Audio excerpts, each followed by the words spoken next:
decent, it'll go green and you can speak.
please, would you take your seats? We will start shortly. Thank you.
Good morning,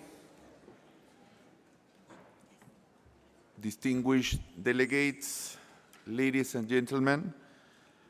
I would like to call the meeting to order. I invite the delegates to take their seats.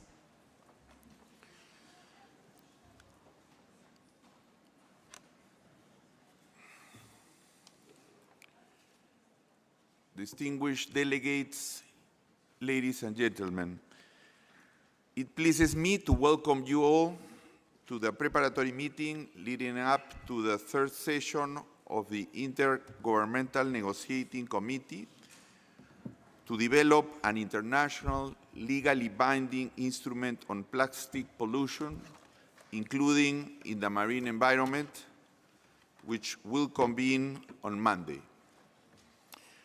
I am grateful to our host country, Kenya, and the United Nations Environmental Program for hosting this meeting. I would like also to express my sincere appreciation to the Executive Secretary and her team at the INC Secretariat for their diligent work and dedication to organize this meeting, in particular, the timely preparation of the synthesis report. This report is an important document to our process as it captures a diversity of views of members on elements that were not discussed at our second session, such as the principles, definitions, and scope of the instrument.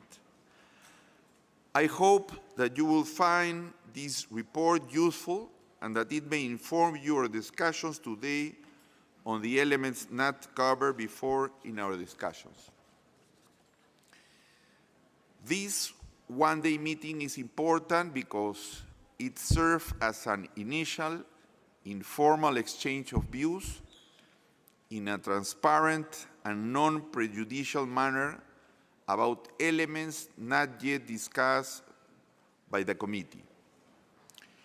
While our meeting today is not part of the formal third session of the Intergovernmental Negotiating Committee, it has been mandated by our committee at its second session held in Paris at the end of May.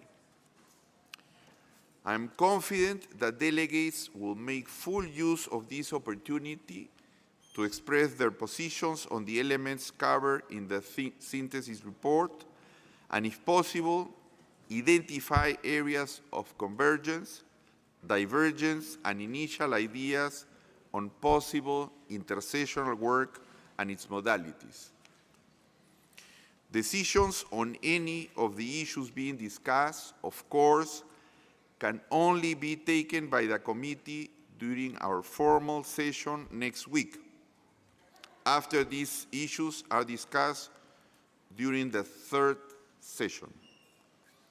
I also look forward to presenting you shortly our two co-facilitators for today. I eagerly anticipate our deliberations today and express my sincere gratitude to all of you for your dedication to this process. Thank you very much. I will now give the floor to Ms. Jyoti Mathur-Philippe, our Executive Secretary, to provide her opening remarks. Ms. Mathur-Philippe, you have the floor. Thank you, Chair. Distinguished delegates, ladies and gentlemen, let me extend, on behalf of the Secretariat, a very, very warm welcome to all of you to our preparatory meeting for the third session of the Intergovernmental Negotiating Committee, and also to our UN compound here in Nairobi. And I know that the monkeys have already welcomed you in the middle of the courtyard. They are called Sykes monkeys. So we are very, very happy that we are all here to welcome you. A little rainy, and this whole week's going to be a little rainy, but it is the short rain, so I hope you have come prepared. I also would like to thank the government of Kenya for hosting us and supporting us to be here today and for the rest of the week, and also to the chair and his team for providing all the guidance that we need to get us here where we are today. This preparatory meeting provides a critical opportunity for all of you gathered here today to consider the issues reflected in the synthesis report that has been prepared by our Secretariat. This report plays an important role as it reflects members' views on elements that have not as yet been discussed at the second session, such as principles and scope of the instrument, and a range of other elements that have been identified in the submissions. We received 58 submissions from individual members and 4 on behalf of a group of countries. This means that around 170 countries have expressed themselves through the submissions. We also received 134 submissions from observers, which have all been made available on the INC website ahead of this meeting. On this note, let me say that I'm extremely proud and grateful to my Secretariat team, who have put in relentless efforts to ensure the timely preparation of this report for our meeting, along with all the documentation, official documentation for the third session next week. Let me also inform you that as of this morning, the synthesis report has gone up in all 6 languages of the UN on our website. It is my sincere hope that delegates will make full use of this opportunity to discuss the issues covered in this report today, and that your deliberations today will play a constructive role in informing our discussions at the third session. This preparatory meeting also provides an opportunity to have a first exploration of possible intersessional work, both as to what such intersessional work might be and how and when it could be carried out. While it will ultimately be up to the committee to decide on a possible mandate for intersessional work, fruitful discussions today could help inform the committee's deliberations. Above all, today's meeting is an opportunity for an initial open and transparent exchange of views. It is a chance to brainstorm together without judgment or prejudice, and to hear each other out, knowing that the actual decisions will be taken next week by the committee. I thus encourage delegates to consider the work you will conduct today as paving the way for and complementing our third session next week. And I count on your commitment and the spirit of cooperation and the Nairobi spirit to ensure that we can make the most of today's meeting. With this, I look forward to your deliberations today. Thank you, Chair. Thank you, Executive Secretary. Thank you, Jyoti. Provisional agenda contained in document UNEP/PP/INC-3/PREP/1 and annotations to that agenda contained in document UNEP/PP/INC-3/PREP/1 add have been shared on the meeting website. As I have outlined in my reflection note, which was shared on 4th November through a notification of the INC Secretariat, I propose to keep this opening segment short to allow us to move swiftly to the substance of the meeting. I therefore propose that we do not hear general statements at this stage and that interventions be made under the substantive items. I hope this is acceptable to you all. I would now like to introduce the co-facilitators who will be leading the discussion during this preparatory meeting. I am pleased to introduce Ms. Marine Collignon of France and Mr. Dani Radiansyah of Indonesia, who have kindly agreed to facilitate the discussions today. With this, I now hand over to both of them to continue the meeting. Thank you very much. Thank you very much, Mr. Chair.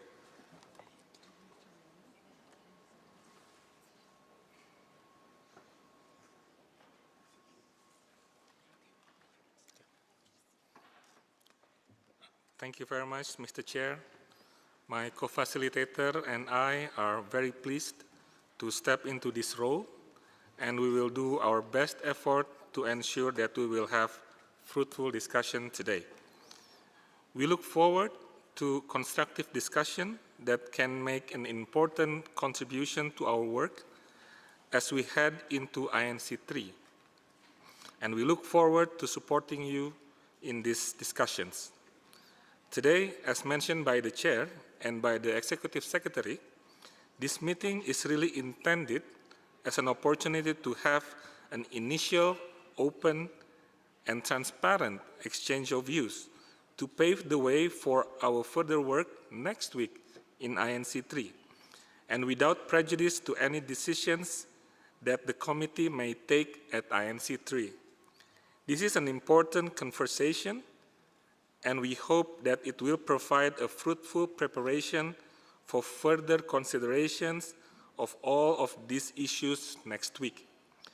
To begin, we would like to invite the Secretariat to provide some brief information on the modalities and logistics of this meeting.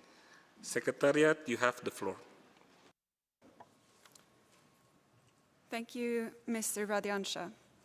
Given the large number of participants, this meeting will operate using secondary access cards which have been made available to delegates for the third session of the committee. Only the blue-green pass marked with the words INC Plenary will grant you access to the plenary floor. Due to the large number of delegates and the limited space available in the plenary room, these passes are distributed per delegation at the registration center. A notification was sent by the entities, and intergovernmental organizations may receive a maximum of 2 passes with access to the plenary.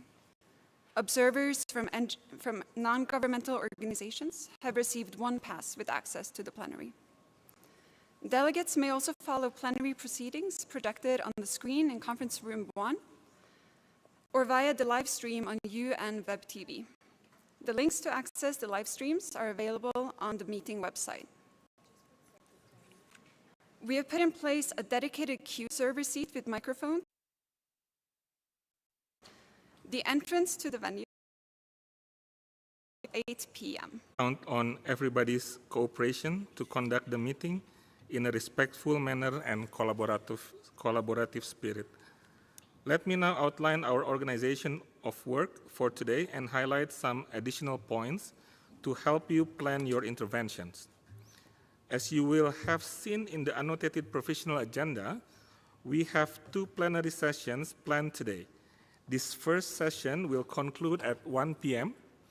and the second will run from 3 p.m. to 6 p.m. As per provisional agenda, following this opening, we will start with agenda item 2. Under that item, we will consider the elements addressed in the synthesis report that was prepared based on your submissions on elements not discussed at the second session, such as principles and scope of the instrument. We hope that we can make good progress on this item this morning already. We will then turn into intersessional work under agenda item 3. Under agenda item 4, my co-facilitator and I will provide a verbal summary of the discussions and outline next steps. As envisaged in the Chair's reflection note, we will also provide a verbal summary of the discussion at the end of the day today. We will then close the meeting. We are mindful of the need to manage our time wisely today. In particular, we are aware of the importance of providing a full opportunity to initiate a discussion of elements not discussed at INC-2. As mentioned, this is only the start of this conversation, which we expect to continue through more detailed work next week at INC-3. Please note that we will also prepare a written summary of the discussion following today's discussion, which will be made available online on Monday, 13 November, and presented to the third session of the committee as a non-paper. We hope you find this agreeable. When it comes to intervention under our substantive agenda items, our general approach would be to take interventions in the order of request received in the speaker's queue. For efficiency purposes, where applicable, we would give priority to interventions from group of members, followed by intervention from individual members, and time permitting, observers. We anticipate granting observers an opportunity to intervene at the end of each main discussion segment. As explained earlier, observers are invited to express interest by using the QR code available at each observer's seat. Where possible, observers should aim to deliver remarks on behalf of constituencies. Please note that intervention from observers would need support from at least one member in order to be reflected among the views expressed in the summary. To express support, members will be invited to request the floor. To help us manage our time efficiently, we would also suggest that intervention from groups of members should not exceed 5 minutes. Intervention from individual members should not exceed 3 minutes. And intervention from observers should not exceed 2 minutes each. We invite you to keep within the assigned time when taking the floor and to speak at a reasonable speed to facilitate the work of the interpreters. You will see that a timer will be embedded in the projected image when you take the floor to help manage the timing of intervention. This concludes our consideration of agenda item 1. And now I will hand over to my co-facilitator, Ms. Marine Collignon, to start our discussion under agenda item 2. Merci beaucoup. Thank you so much, my dear colleague. Good morning to everyone.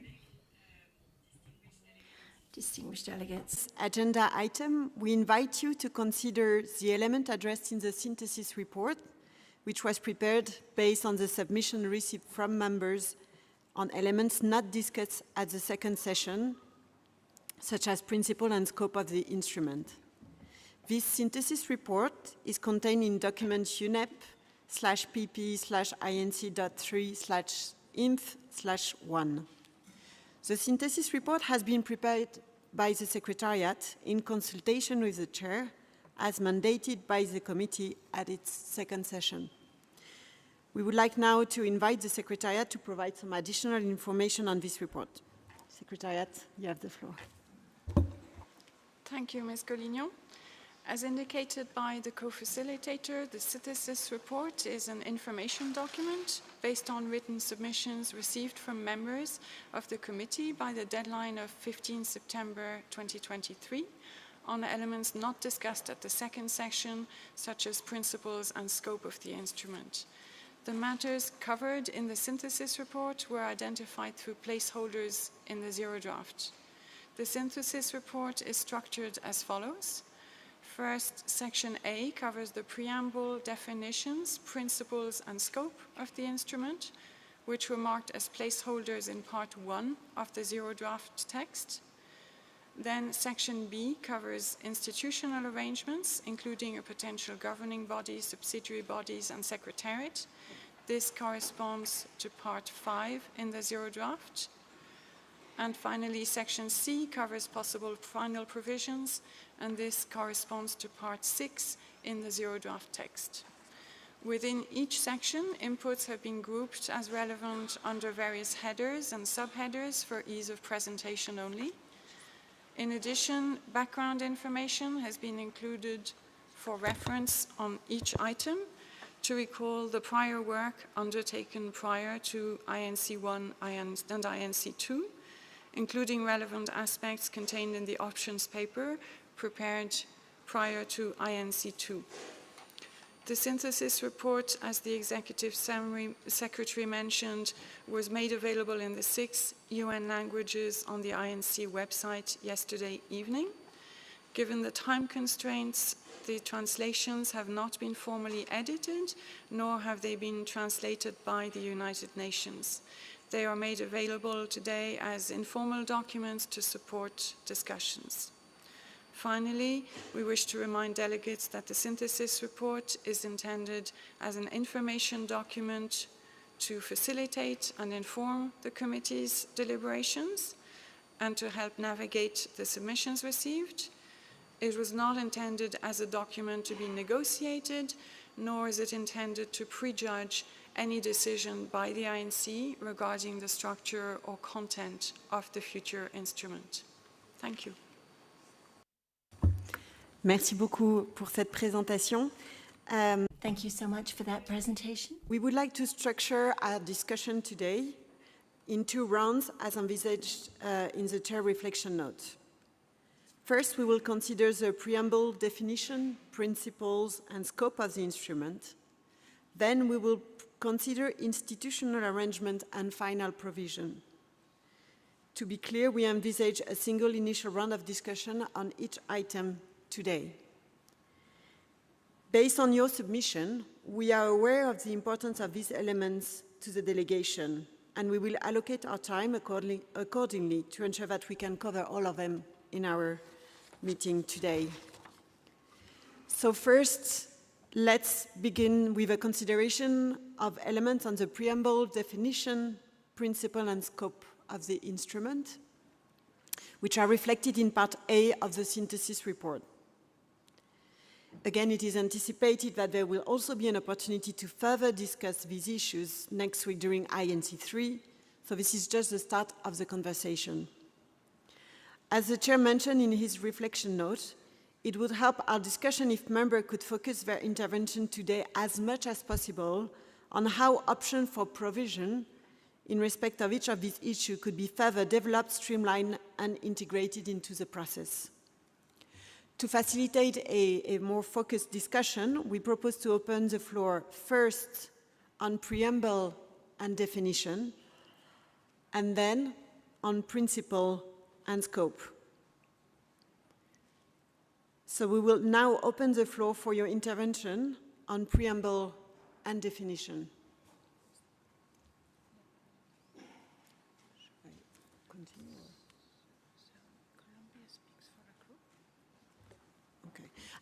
I just want, because I see some intervention, I just want to see if they are on the organization of the work or if it's to start the discussion.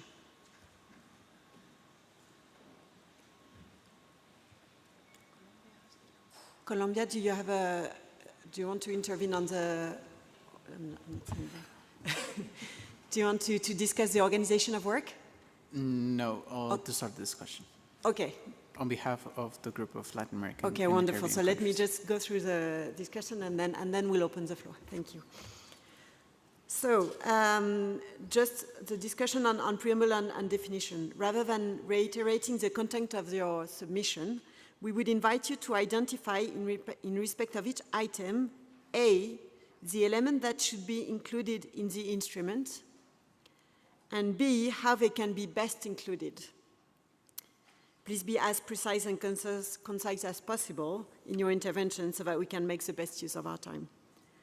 So I would like to first invite intervention by groups of numbers. And so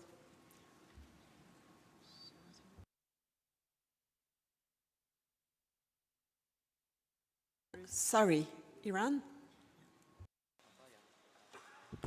Thank you very much, Madam Chairperson. And good morning, all colleagues in the room.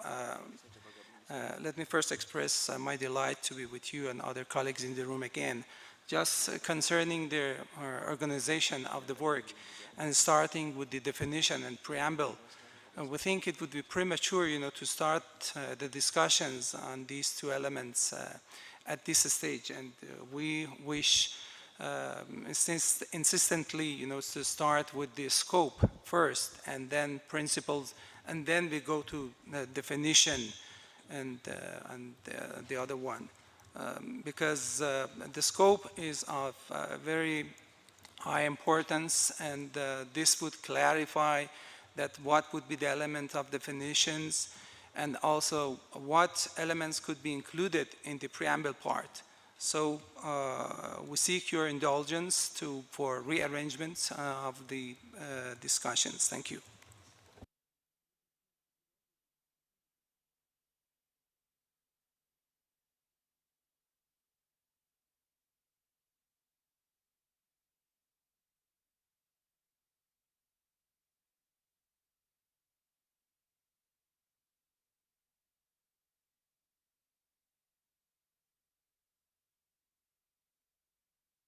Sorry.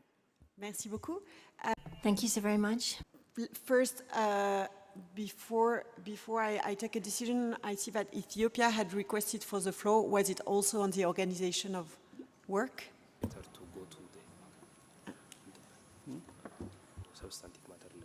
I thought that we agreed to go to substantive matter. That's why I took the floor. Thank you.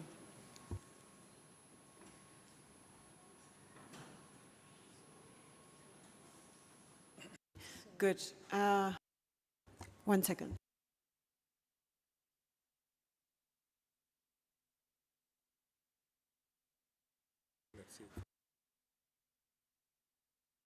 Thank you very much. So I hear your request. Let me seek out to the room because I understand, just to see if what are they thinking on this. I don't want to spend too much time on the organization of work because I understand that you agree that we discuss all the different elements, but you'd rather that we start with scope and principle and then the discussion on the preamble and definition. So I'm just opening the floor before we go on substantive matter if there is some first reaction to it, if there are some strong position on this issue.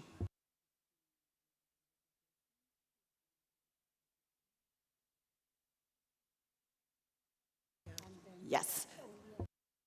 Can I then kindly ask a delegation who have requested for the floor to take out their flag if they wanted to address the substantive discussion, and only those who wanted to discuss organization keep their flag up so that we know if there is some reaction. Nepal?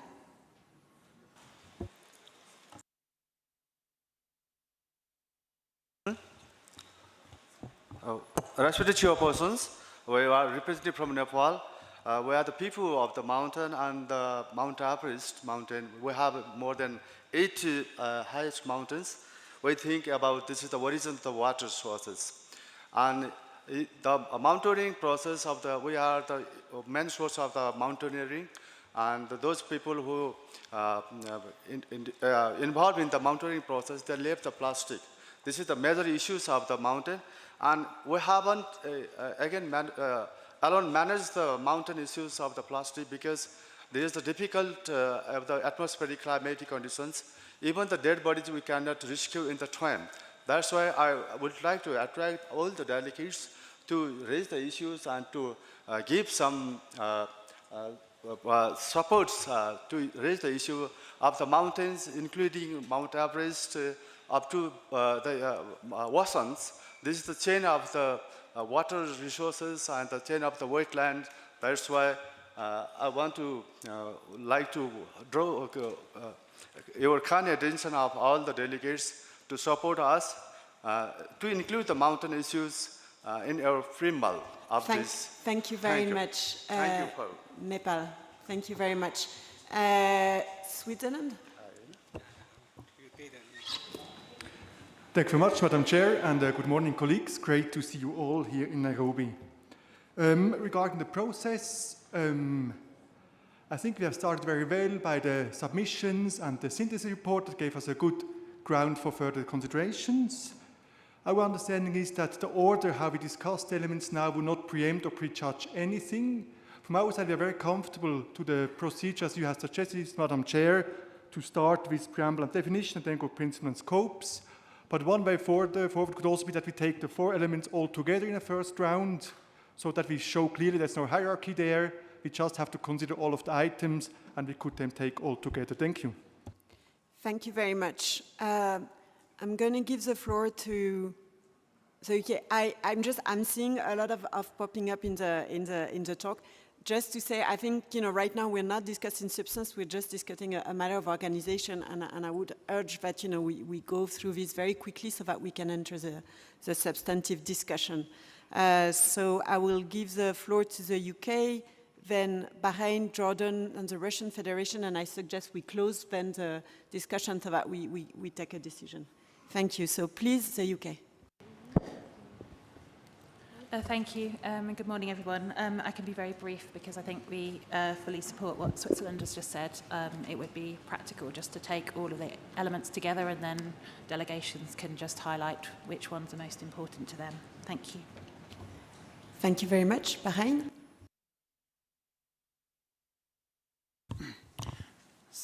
السلام عليكم صباح الخير سأختصر. Good morning, everyone. I will be very brief. The proposal presented by the Islamic Republic of Iran to begin the discussion by looking at the principles on which we're basing this agreement would be our preference. Thank you very much. I give the floor to the Russian Federation.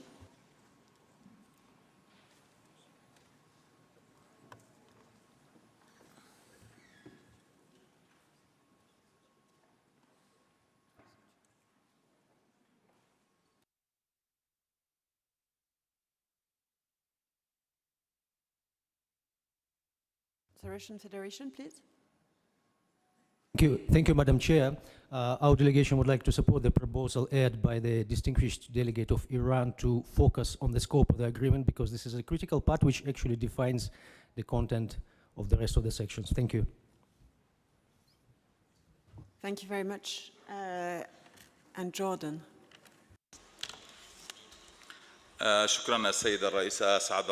Thank you so much, Madam Co-Facilitator. Good morning to everyone, to my colleagues as well. As I understood, this preparatory meeting is to deal with issues that were not discussed in Paris and which therefore now need to be discussed directly in accordance with the order that the Secretariat and the Executive Secretary has defined, because this is an order for our organization of work which is ideal. We should therefore deal with these subjects in that order. There is enough time for us to go into the details during next week as we come to the discussions in our third meeting. Today should be a discussion on the second meeting. We're entirely in agreement with the preparations that have been made by the Presidency and the Secretariat. Let's now move on to substantive issues immediately. Thank you.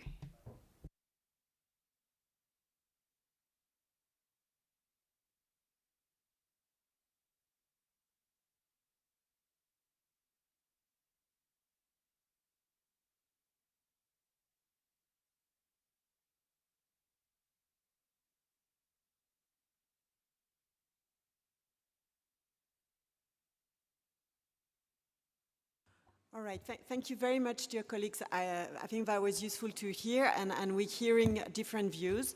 We wanted to facilitate the discussion by kind of separating things so that, we would have to run, but discussing with my co-facilitator, then probably the best way is that we address all 4 elements as the agenda item is set, and then this way, delegation can provide, so what we'll ask delegation is to provide their position on on the whole agenda item, which is then scope, definition, principles, and preamble. And so that this way we can move right away to substance. And I hope that's okay with everyone.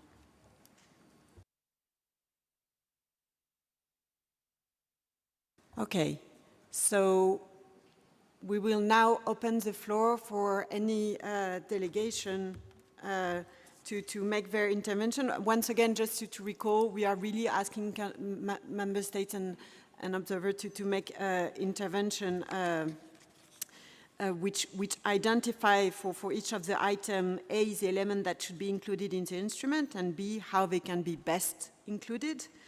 And I would like to first invite intervention by group of member states. And so the floor is open.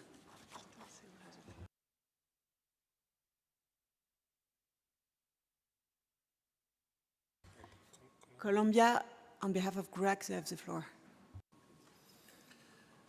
Thank you very much, Madam Co-Facilitator. The group of Latin American and Caribbean countries, GRULAC, appreciates this opportunity to address important elements of the international legally binding instrument that we had not yet discussed in this format. We look forward to a productive exchange that can help us move forward in our task to develop a strong and effective legally binding instrument. We expect this preparatory meeting to contribute to the INC work, to further enhance new iterations of the draft, such that it reflects the different options and proposed elements. As general guidance for introductory elements, GRULAC would like to introduce the following considerations. Regarding the preamble, we propose a strong reference to the 2030 Agenda and Sustainable Development Goals as an umbrella for the implementation of the instrument. Plastic pollution adversely affects ecosystems, including the marine environment, the achievement of sustainable development, and the enjoyment of human rights, including the rights to health and to a clean, healthy, and sustainable environment. Key principles of international environmental law that should guide the interpretation and implementation of the treaty provisions include the Rio Principles as per the Rio Declaration on Environment and Development. Moreover, GRULAC welcomes the recognition by the UN General Assembly of the right to a clean, healthy, and sustainable environment as a human right, and posits that the promotion and protection of human rights and gender equality should also be cross-cutting guiding principles. GRULAC countries understand plastic pollution as a multifaceted problem with environmental, socio-economic, and health dimensions. Therefore, we advocate for just transition principles, especially for all waste workers, including informal waste pickers, in plastic production, packaging, collection, and recycling that take into account the Rio Declaration principles and national circumstances and capabilities to leave no one behind, especially the most vulnerable groups and those most affected by plastic pollution.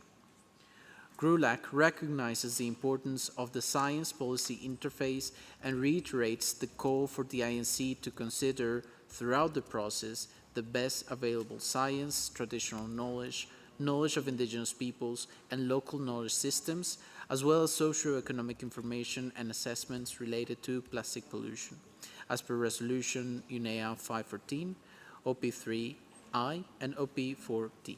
Thank you very much. Thank you very much, Colombia. On behalf of GRULAC.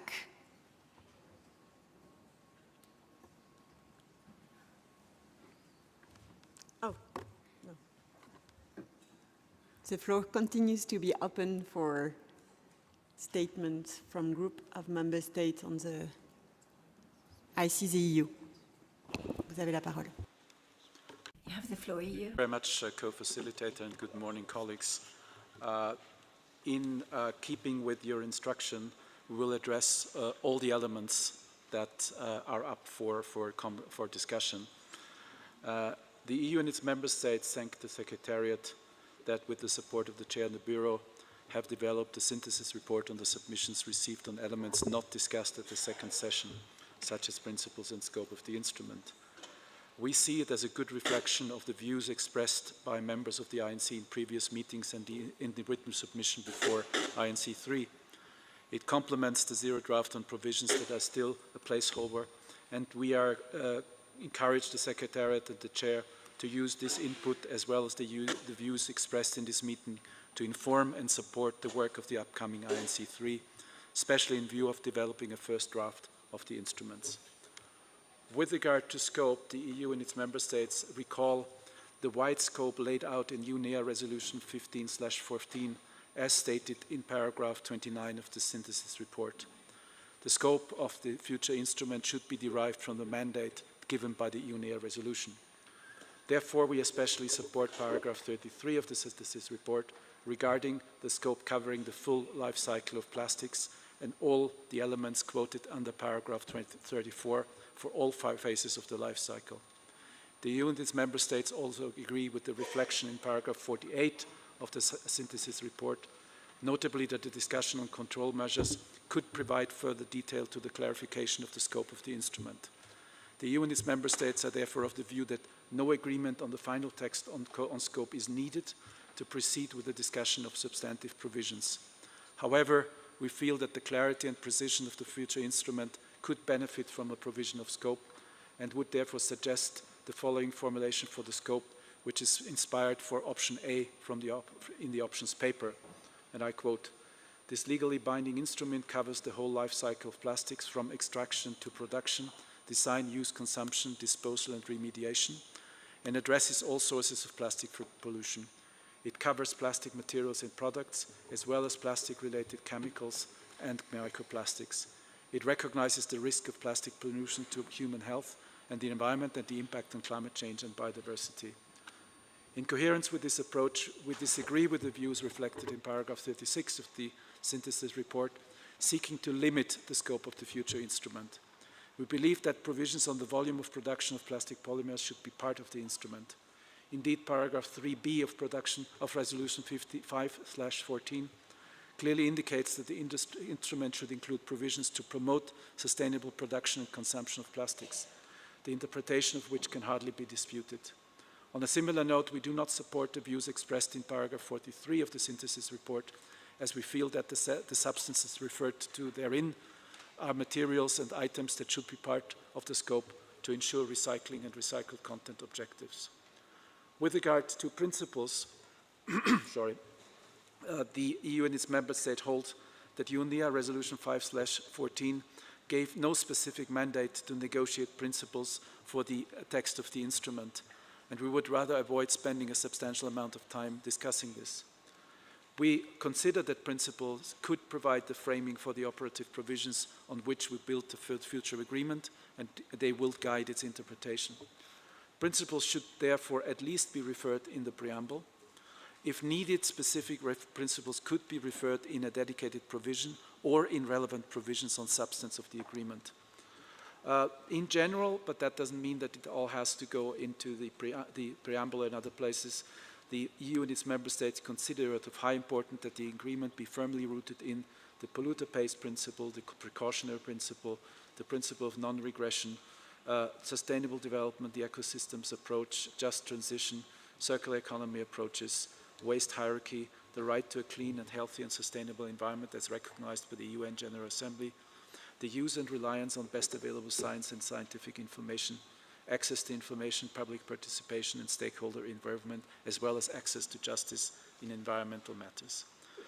With regard to a preamble, we are generally satisfied with the elements identified based on the submissions by members of the INC, by the Chair and the Secretariat as potential elements for the preamble. We feel that the preamble should be as much as possible short, concise, and only cover elements strictly relevant to the instrument. We would, however, highlight some areas of concern that we have identified. Item F seems to imply that the mismanagement of waste is the only cause of plastic pollution. We consider that this is only one of several relevant causes of plastic pollution and that the statement must be larger. We're also not in full agreement with the message conveyed on the importance of providing incentives for emission reduction measures including the sustainable use of biological or renewable feedstock. Although this can be a tool to reduce the use of non-renewable feedstock, careful analysis is needed to avoid harmful substitutions and prevent the encouragement of the consumption of plastics from alternative feedstock. Under the header on respective contributions and support, especially on item C, the reference to the need to maintain strong and sustainable economic growth should be removed or reworked, because for us there is no evidence that plastic production and consumption in itself leads to more economic growth. We also do not support item G, specifying that developed countries, parties should be the only ones providing the means of implementation. We would rather recall a text closer to the Minamata Convention, noting that we should reflect that financial resources need to be raised from all sources. Regarding item J, we do not support that measures and policies shall demonstrate that developing countries are taking the lead in modifying long-term trends in ending plastic pollution. Given the current volume of production and consumption globally in all countries should take action, and both developed and developing countries have already taken ambitious actions in this regard.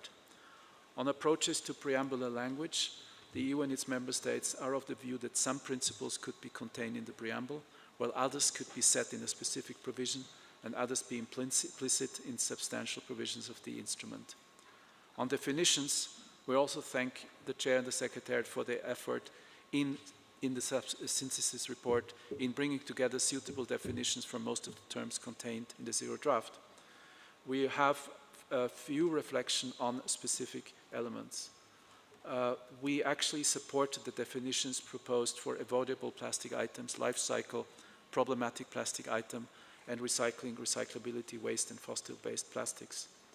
We also like to note that the inclusion for problematic and avoidable plastics should be rather dealt with in a separate way, because each of the terms problematic and avoidable need to be defined separately. We actually also support the option quoted for the definitions of full life cycle approach, plastic pollution, plastic products, and polymer. However, regarding the first proposed definition for plastic polymer, we think it misses the distinction between primary and secondary plastic polymers. Such a definition will be needed, perhaps based on the proposed definition for the distinction for the second definition, which is modified from the UNEP Chemicals in Plastics report. Thank you very much for your attention, and we will submit that statement in writing. Thank you. Merci beaucoup, l'Union européenne. Thank you so much, European Union. And I think Samoa had requested for the floor on behalf of the seats, but I'm not seeing you. I just want to check if you still wanted to take the floor.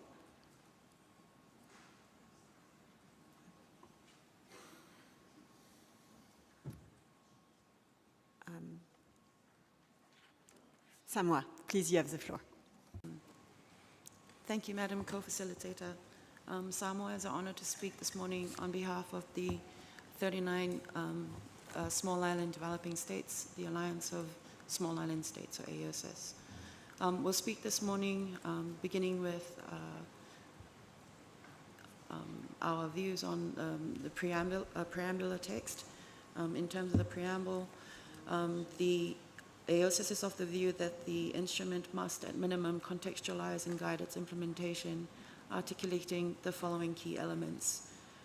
This includes elaboration of the need for an urgent global response to combat plastic pollution because of its universal and transboundary state, identification of the impacts on human health, livelihoods, food security, economies, and the environment, particularly the marine environment, acknowledgement of the multilateral efforts and initiatives leading up to the development of the instrument, and underscore the importance of complementarity, coordination, and cooperation within the international legal framework where appropriate, highlighting the relevant principles and approaches,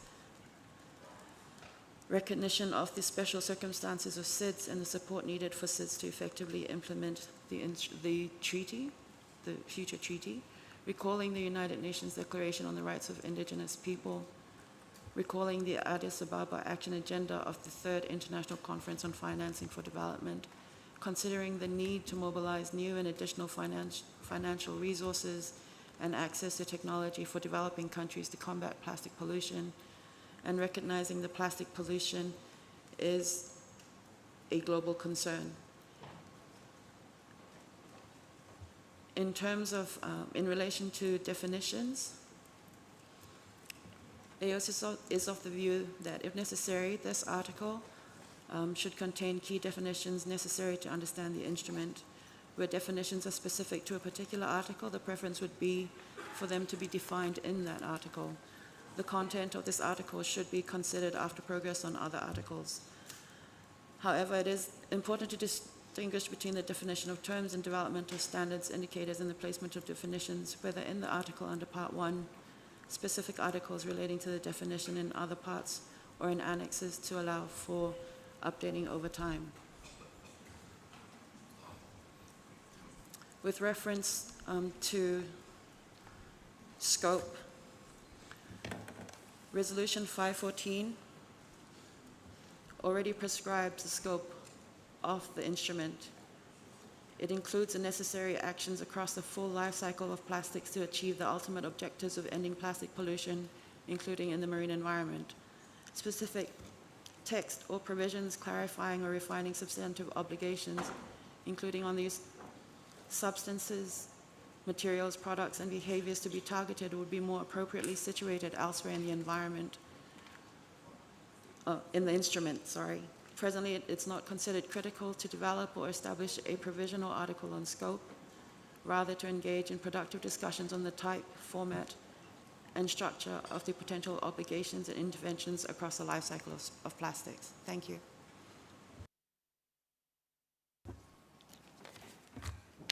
Thank you very much, distinguished representative from Samoa. Before opening the floor for individual member states, I just wanted to check that all regional groups who wanted to make an intervention got the opportunity to do so.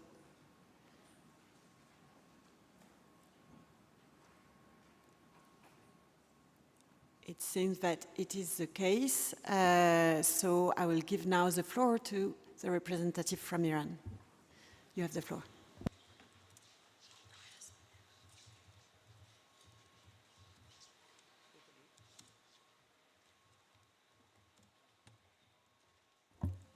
Iran, you have the floor. Thank you, Madam Co-Facilitator.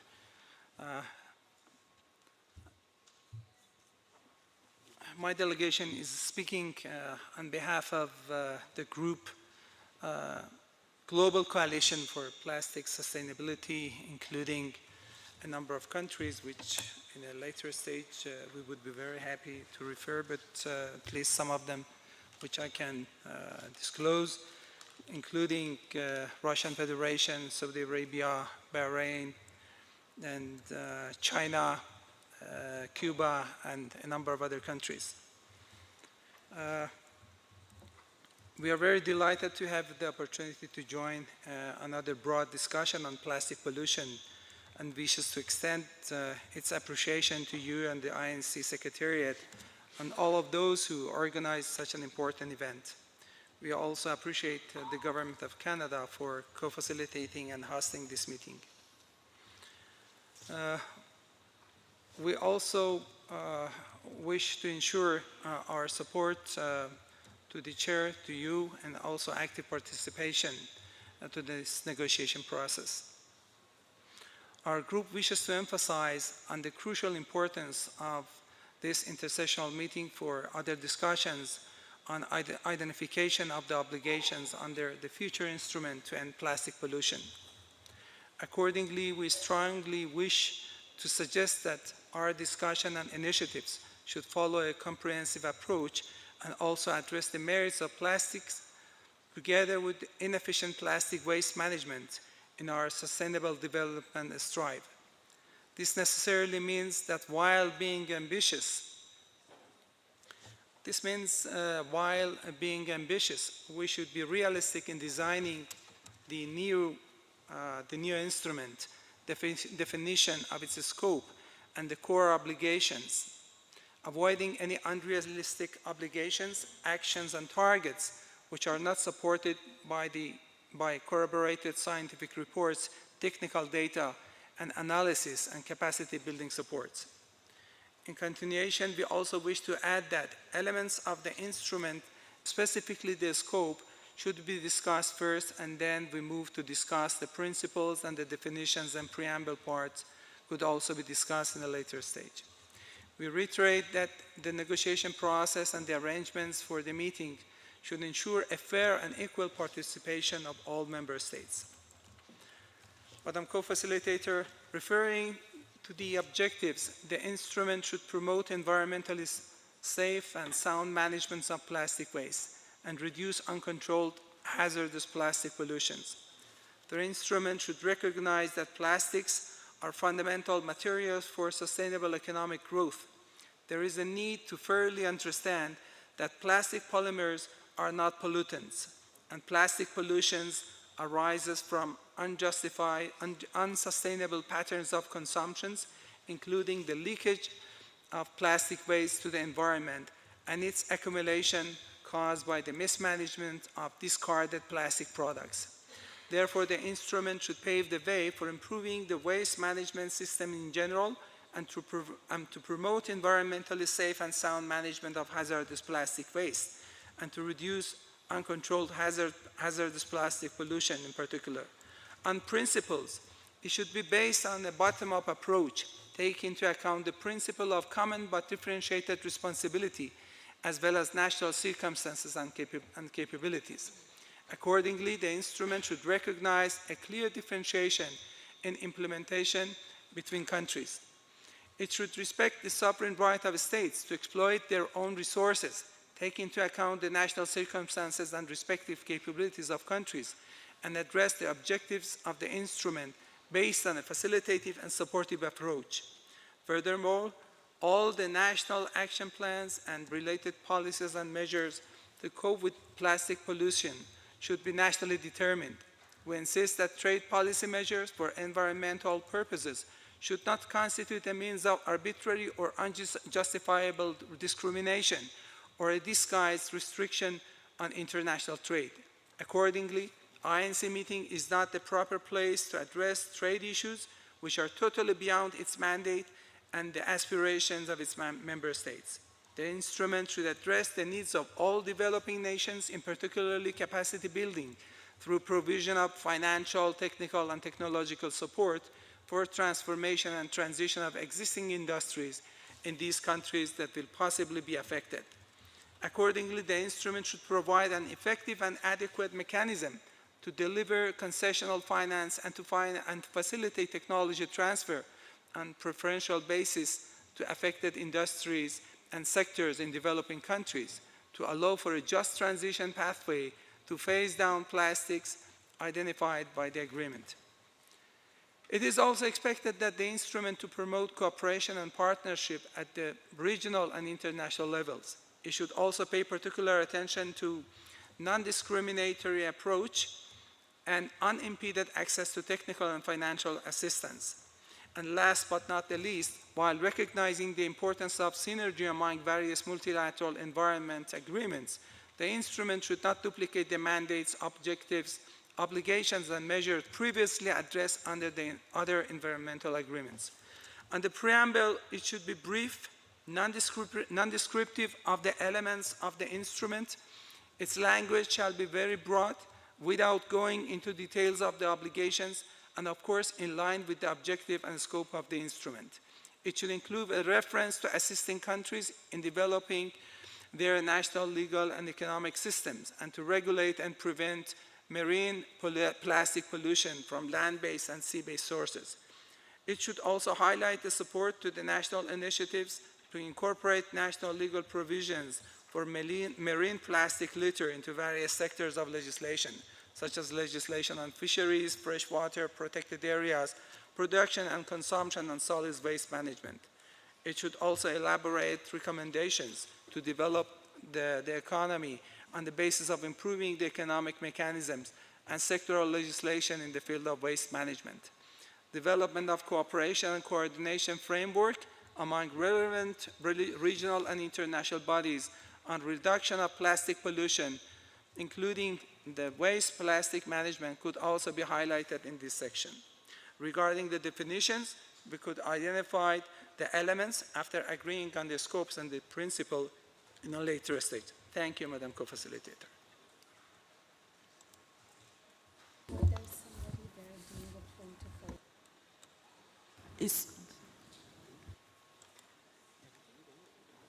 Oh, Chile, you're making a point of order?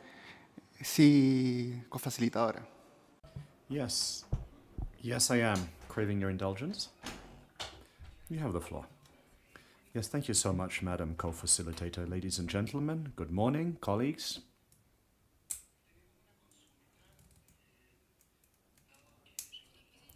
I would like to ask a question. The delegate of Iran has just taken the floor. And he mentioned a new group. And we would like to turn to the legal advisor on this. We would like to know whether this is possible, because we as a delegation were not informed of this. I've asked other delegations and no one seems to be aware of this group. So we would like to know in what capacity this group can speak.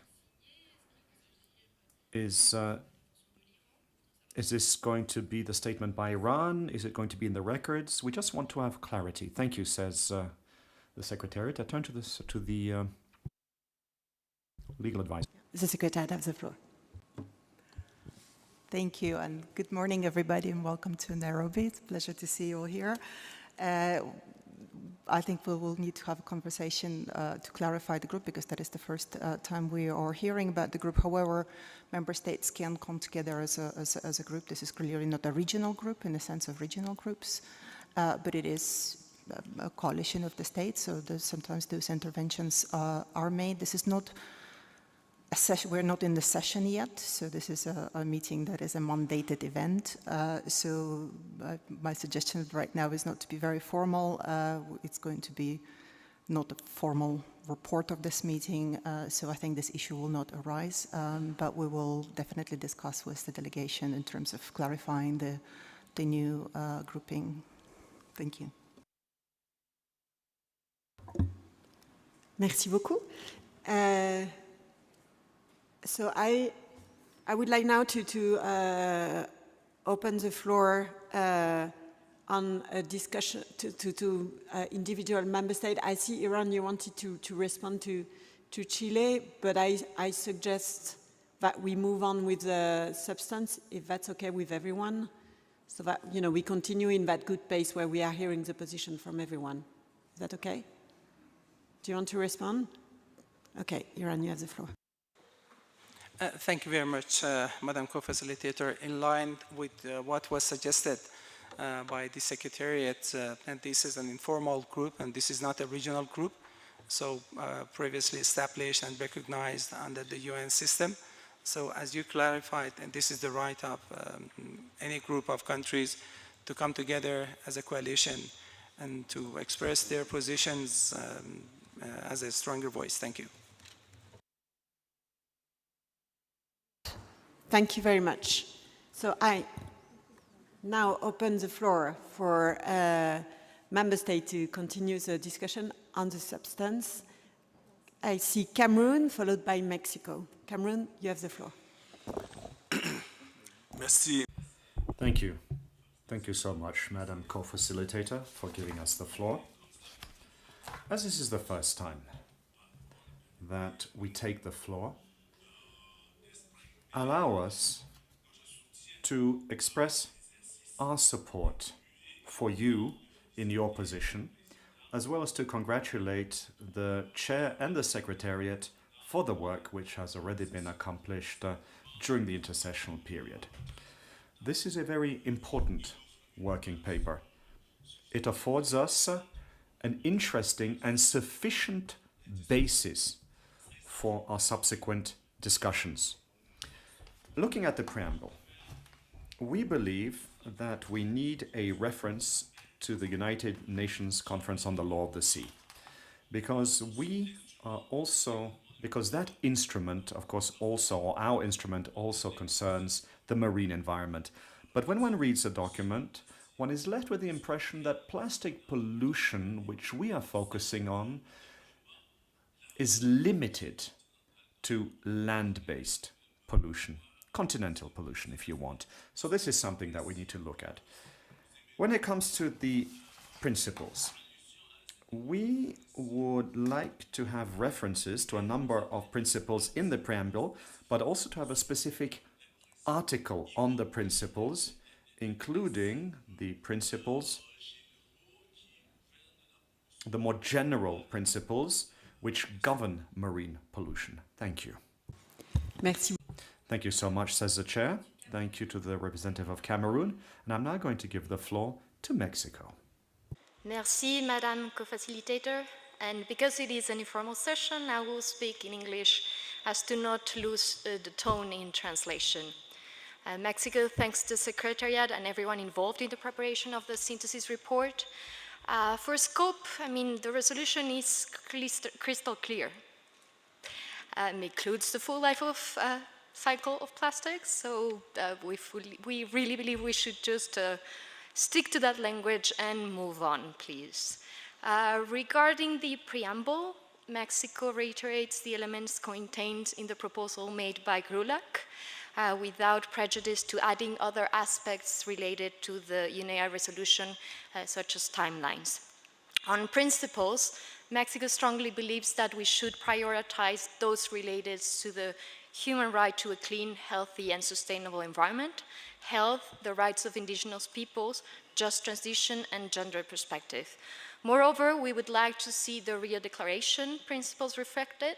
We can be flexible on stating them in general or listing those that are particularly relevant, including the precautionary principle and access to information and public participation. Concerning definitions, although Mexico presented a long list of definitions identified in our legislation and in our standards, we are flexible in identifying those that are essential for the implementation of the instrument. We are looking forward to start substantive discussion on all those 4 elements at the Working Group 3 as soon as possible. So hopefully, please, next week, all parties will want to avoid lengthy opening statements. You can submit them online. There's no need to repeat what we all know. We need to optimize time, so rather focus on all tasks that we have ahead of us. So on the way forward, we support the creation of an informal working group and intersessional work in preparation for INC-4. We also support our very talented co-chairs and appreciate their work for preparing a non-paper with proposed elements for the preamble as the basis for our future discussions. Thank you. Muchas gracias. Thank you so much. Give the floor to Ethiopia, who will be followed by Switzerland and Indonesia. Ethiopia, you have the floor. Thank you, Madam Co-Facilitator, for granting me this opportunity. And Ethiopia, we extend our heartfelt thanks to the government and people of Kenya.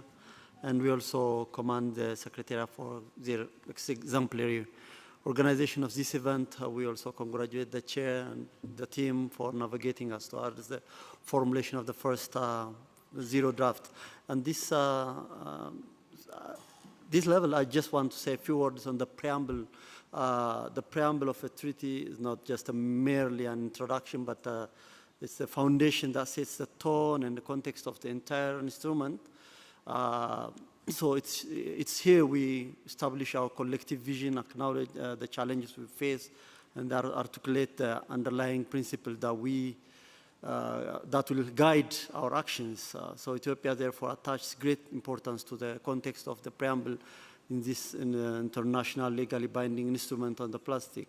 So we propose that the preamble should reflect global commitment and emphasize environmental principles and highlight the transboundary nature of the plastic pollution, and then stress the importance of inclusivity. When say reflect global commitment, it should echo the United Nations, the UNEP Resolution 514, and reaffirm our global commitment to tackling this scourge of plastics pollution through comprehensive approach that addresses the entire life cycle of plastics, and emphasizing environmental principles should incorporate principles from the Rio Declaration, such as the precautionary principles and sustainable development.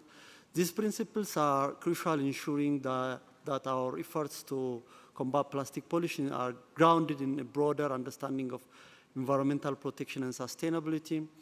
And highlighting the transboundary nature of plastic pollution, we should acknowledge that plastic pollution is a global problem that transcends borders, requires concerted international effort to cooperation. Stressing the importance of inclusivity, we should recognize the need for inclusive action that takes into account the varying capabilities and circumstances of different countries, particularly the needs of developing nations. So we believe that a well-crafted preamble will strengthen the treaty's coherence and resonance with the stakeholders, setting a solid foundation for substantive provisions that follows. So thank you. I submit. Thank you very much to the representative of Ethiopia, and I now give the floor to the representative of Switzerland. Switzerland, you have the floor. Thank you very much, Madam Chair. And I'd also like to start by thanking the co-chairs for facilitating this discussion and the Secretariat for compiling the synthesis report.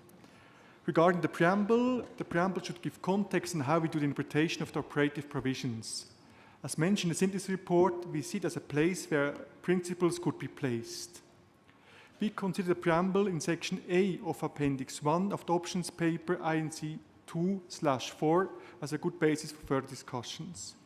In addition, the preamble should make reference to relevant MEAs, such as the BRS Convention and in particular the Basel Convention. On definitions, we acknowledge that agreed definitions will be required for the instrument as it brings clarity for the negotiation as well as for the operation and implementation of the instrument. We support the approach mentioned in the synthesis report of using definitions that already exist in various international conventions and legal frameworks. We also share the view that definitions cannot be considered in isolation and should therefore be determined by the content of the substantive provisions of the instrument. On the principles, we support the view that there is no need for a separate article on principles. We see that most MEAs do not have such an article. We prefer to either include the principles in the preamble or to place them in dedicated provision, also in view of the limited negotiations time available. To be clear, this does not mean that principles are not of importance. However, when taking an example like waste hierarchy, that's a principle that will be key for the LBA. It will truly lead our work, not if it's mentioned as a principle, but if you're able to translate it into concrete actions in the relevant articles of the LBI. Finally, on the scope, we share the view that the scope of the instruments can be derived from UNEA Resolution 5/14, as outlined in para 47 of the synthesis paper. This will allow us to develop an instrument that will address plastic pollution, including the marine environment and microplastics, that will be based on a comprehensive approach that addresses the full life cycle of plastic, that promotes sustainable production and consumption of plastic through production design and environmental sound waste management, including resource efficiency and circular economy approaches.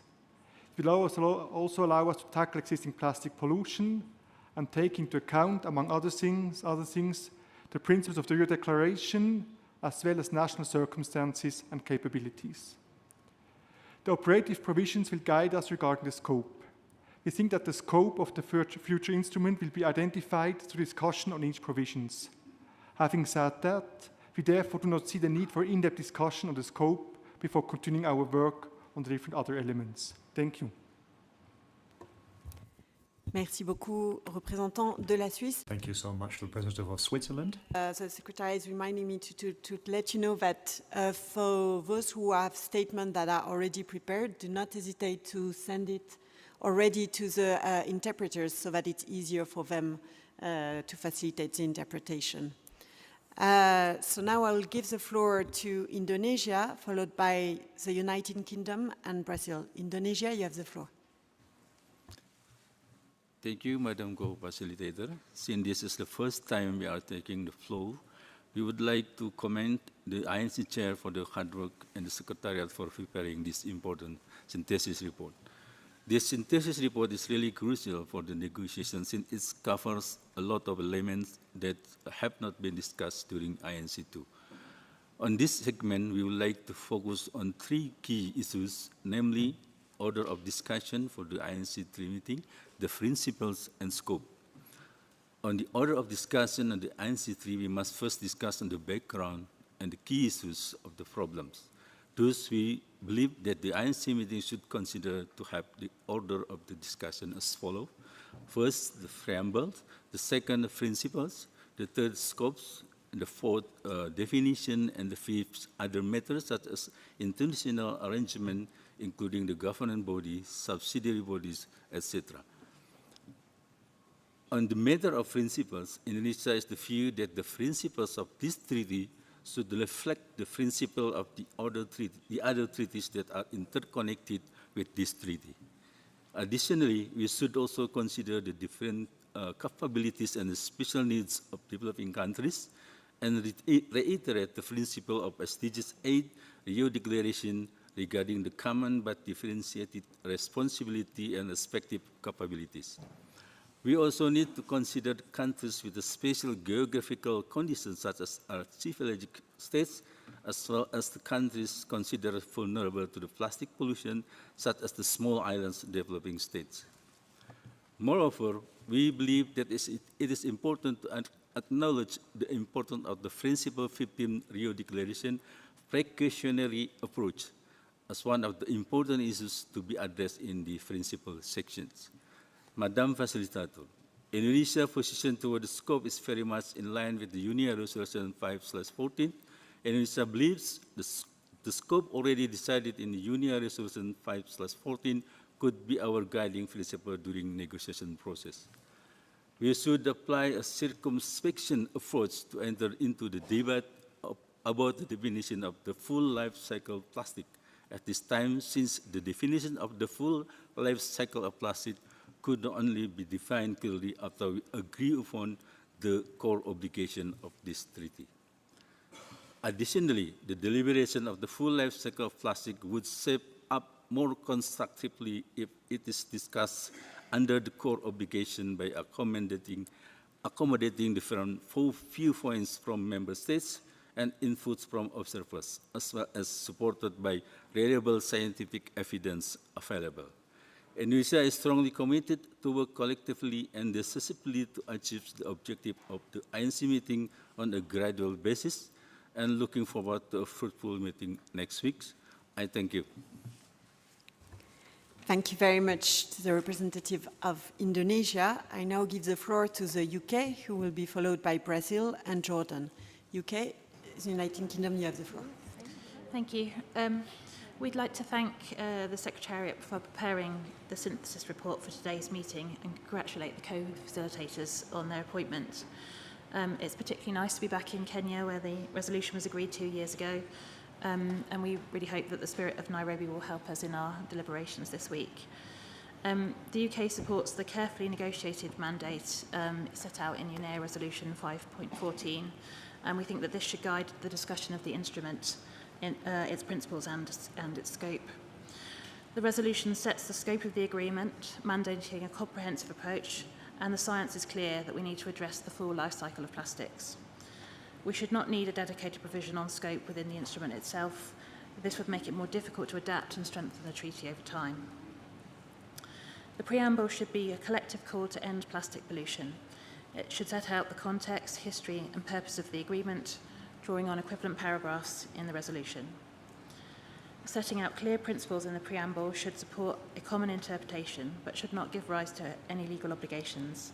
Fundamentals such as precautionary prevention and polluter pays give essential context, explaining the rationale for specific provisions in the instrument. Where possible, we support the use of definitions adopted through previous intergovernmental processes. But clearer definitions on plastic pollution, as well as bio-based, biodegradable and compostable plastics, would be helpful. In the interest of time, we will share specific suggestions through a more detailed written intervention via the Secretariat. We very much look forward to hearing views today and working with all to identify these important issues which were not discussed at INC-2 and how they might be included in a future version of the treaty. Thank you.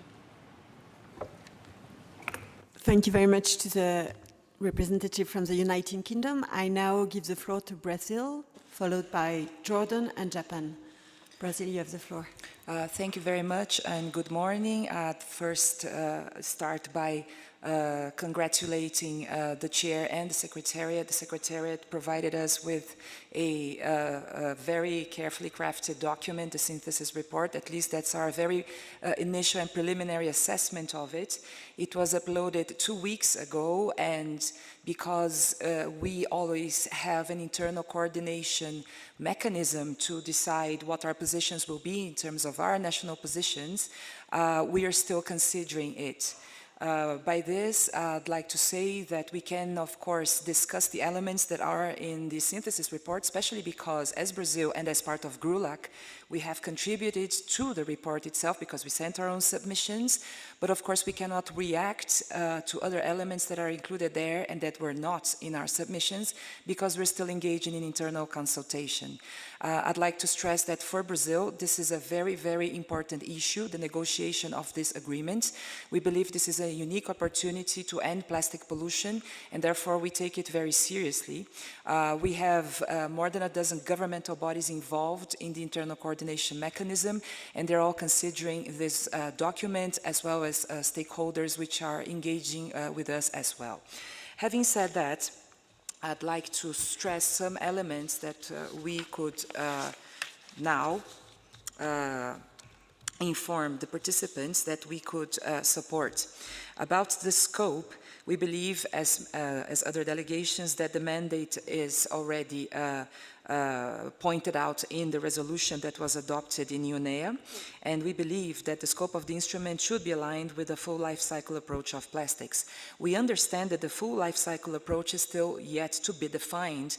It's one of the definitions that are suggested here in the synthesis report, and actually this whole part of the definitions is something that we're still considering internally, and we cannot say which definitions we are ready to support or not. About definitions, actually, we believe also that the definitions that are found in other international instruments can serve as a basis for us here in our work, but they may have to be adapted according to the specific needs of something related to plastics and plastic pollution. We also believe that the focus shall be, in terms of the scope, on addressing the impacts on plastic pollution on the environment, including in the marine environment and human health. About principles, we believe that we have sent some of our ideas. We believe we should focus on the promotion and protection of human rights, the protection of the environment, responsible consumption and production, the right to sustainable development, diversity, precautionary approach according to national capabilities in accordance with Principle 15 of the Rio Declaration, common but differentiated responsibilities as set out in Principle 7 of the same declaration, polluter pays principle, shared responsibility for the life cycle of the product. This is something that we have in Brazil. We don't have only extended producer responsibility, but we work with the concept of shared responsibility. Full consideration of specific needs, special circumstances, and local capabilities of developing countries. And by this, I would like to support previous speakers that were recognizing the special needs of developing countries, especially when it comes to financing, technological transfer, and capacity building, and recognizing the difference of starting points of countries here, especially the fact that many developing countries are only being affected by pollution, the pollution that they don't create themselves.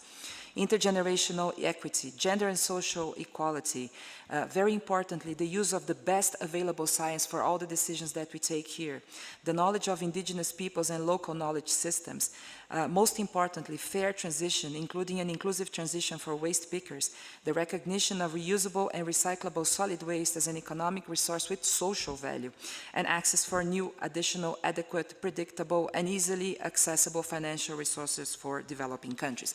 Because time is limited, I won't get into the preamble. I believe we will have the opportunity to discuss this during INC-3, and I would like to thank for the opportunity. Thank you. Thank you very much to the representative from Brazil. I now give the floor to Jordan, who will be followed by Japan and Thailand. Jordan, you have the floor. شكرا السيدة الرئيسة. بداية نشكر الأمانة. Thank you so much, Madam Co-Facilitator. Thank you to the Secretariat as well. This document brings together many opinions, and we are discussing them here. I would like to state that Resolution 55/14, the UNEP resolution, has set out a number of items for discussion. This is an essential document which should refer to the initial negotiations. We are here in an Intergovernmental Negotiating Committee, and we are seeking to construct a document that will be binding. However, I believe that our basis should be limited to the resolution itself, 5/14, with regard to issues relating to our organization of work. The preamble, we believe that the preamble should be brief. It should give us information on a number of important principles, and also should clearly mention the fight against plastic pollution. The definitions as well should include certain terminology which is agreed to by us all,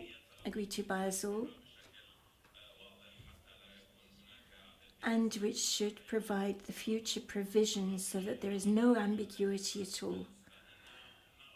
With regard to the principles, a certain number of principles could of course be included.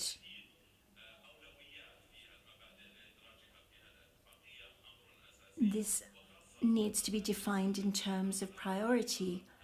The principles, first of all, which relate to the management of pollutants at global and regional level, but the scope for implementation, here we believe that we should go back to UNEP Resolution 5/14, and the life cycle of plastics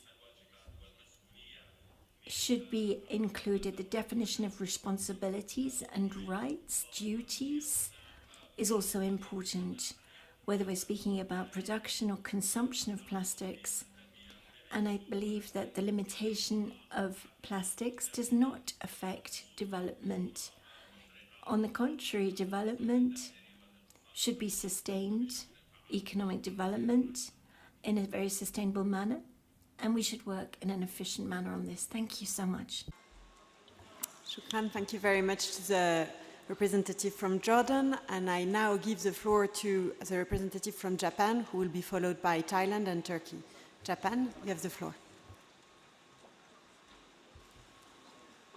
Thank you, Madam Co-Chair, and thank you to the Secretariat for comparing the synthesis report. Japan continues to constructively engage in discussion in today's preparatory meeting and the upcoming INC-3. In Japan's view, all the elements of preamble, definitions, principles, scopes are closely linked to the substantial clause in the INC text. The items to be discussed here should be limited to elements and definitions that have a direct link with the text rather than all elements. In addition, since it's necessary to match the content with the INC text, it's necessary to review and adjust each element and definition along with this INC discussion back to back. We think that discussion must be conducted by securing a space for necessary readjustment until the end of the negotiation. I would like to make a general comments on each element. For principle, since principles are generally included in the preamble and substantial provisions in existing MEAs, we do not consider it necessary to include separate provisions for the principles. For the individual principles on the precautionary principle, A precautionary approach is already included in other environmental treaties, including the Stockholm Convention, and we recognize its importance. But a precautionary principle is not spirited in other treaties. Such concept is not appropriate for the plastic, as it could be used as a preset justification for regulation without adequate consideration in case of lacking solid scientific evidence. On legal principles, we'd rather have this as general principle without mentioning further in details. Especially, it's not inappropriate to apply principle of the CBDR, Combat Differentiated Responsibility, for the plastic issue, because we need to recognize this as an issue that all countries, not only developed countries, but also developing countries, should address and share the responsibility. On EPR, the scope of the method of EPR vary from country to country, and in order to effective countermeasures can be adapted, tailored to the pollution situation in each country. Policy choices should be flexible.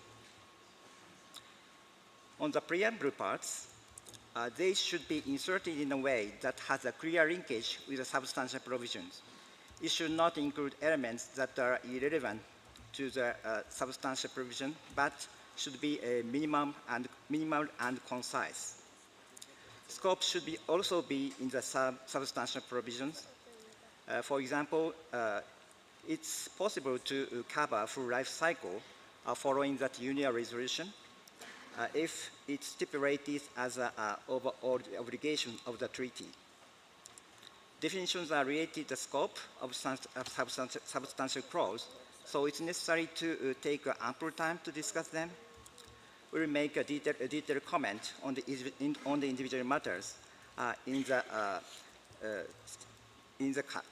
contact group discussion. Thank you. Thank you very much to the representative of Japan. I now give the floor to the representative of Thailand, who will be followed by Turkey and New Zealand. Thailand, you have the floor. Thank you very much, Madam Co-Facilitator. Good morning and Sawadika. At the outset, my delegation would like to express our sincere appreciation to the INC Secretariat team for their tireless efforts in preparing these synthesis reports under the wise guidance of the chair and the bureau members.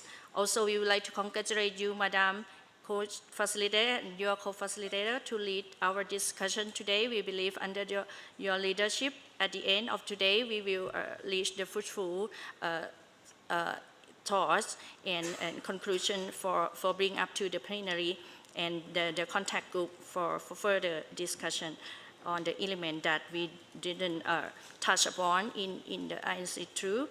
And Thailand considers these synthetic reports is very crucial for facilitating our discussion today, not yet discussed in INC-2. In general, Thailand supports the approaches and elements identified in the report. However, among others, Thailand would like to underscore our position as follows.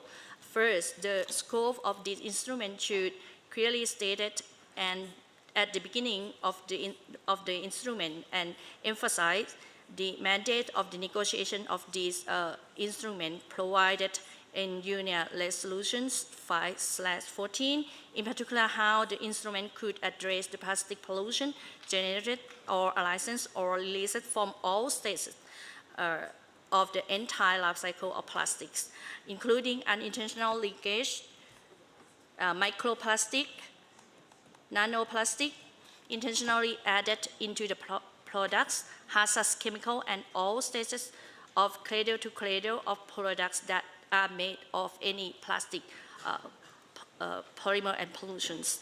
Second, the principle of the instrument should be clearly stated in the preamble sections of the instrument as the principle of the Rio Declaration on Environment and Development, including inter-area common but differentiated responsibilities and acknowledging states' respective circumstance and the capabilities, taking into account the principle of precautionary green chemistry, 3 Rs, circular economy, extended producer responsibility, EPR, and SDG 12 on responsible consumption and production of sustainable development goals and waste management hierarchy. Third, Thailand raised the 5 topics as top priority during the INC process as primary plastic polymer, chemicals and polymers of concerns, problematic and avoidable plastic products, including short-lived and single-use plastic products, and internationally added microplastic, extended producer responsibility, and trade in illicit chemicals, polymer, and products as in plastic waste. Thank you very much. Thank you very much to the representative of Thailand. I now give the floor to the representative of Turkey, who will be followed by New Zealand and Argentina. Turkey, you have the floor. Thank you, co-facilitator. First of all, I would like to kindly remind that the official use of my country's name is Türkiye, not Turkey.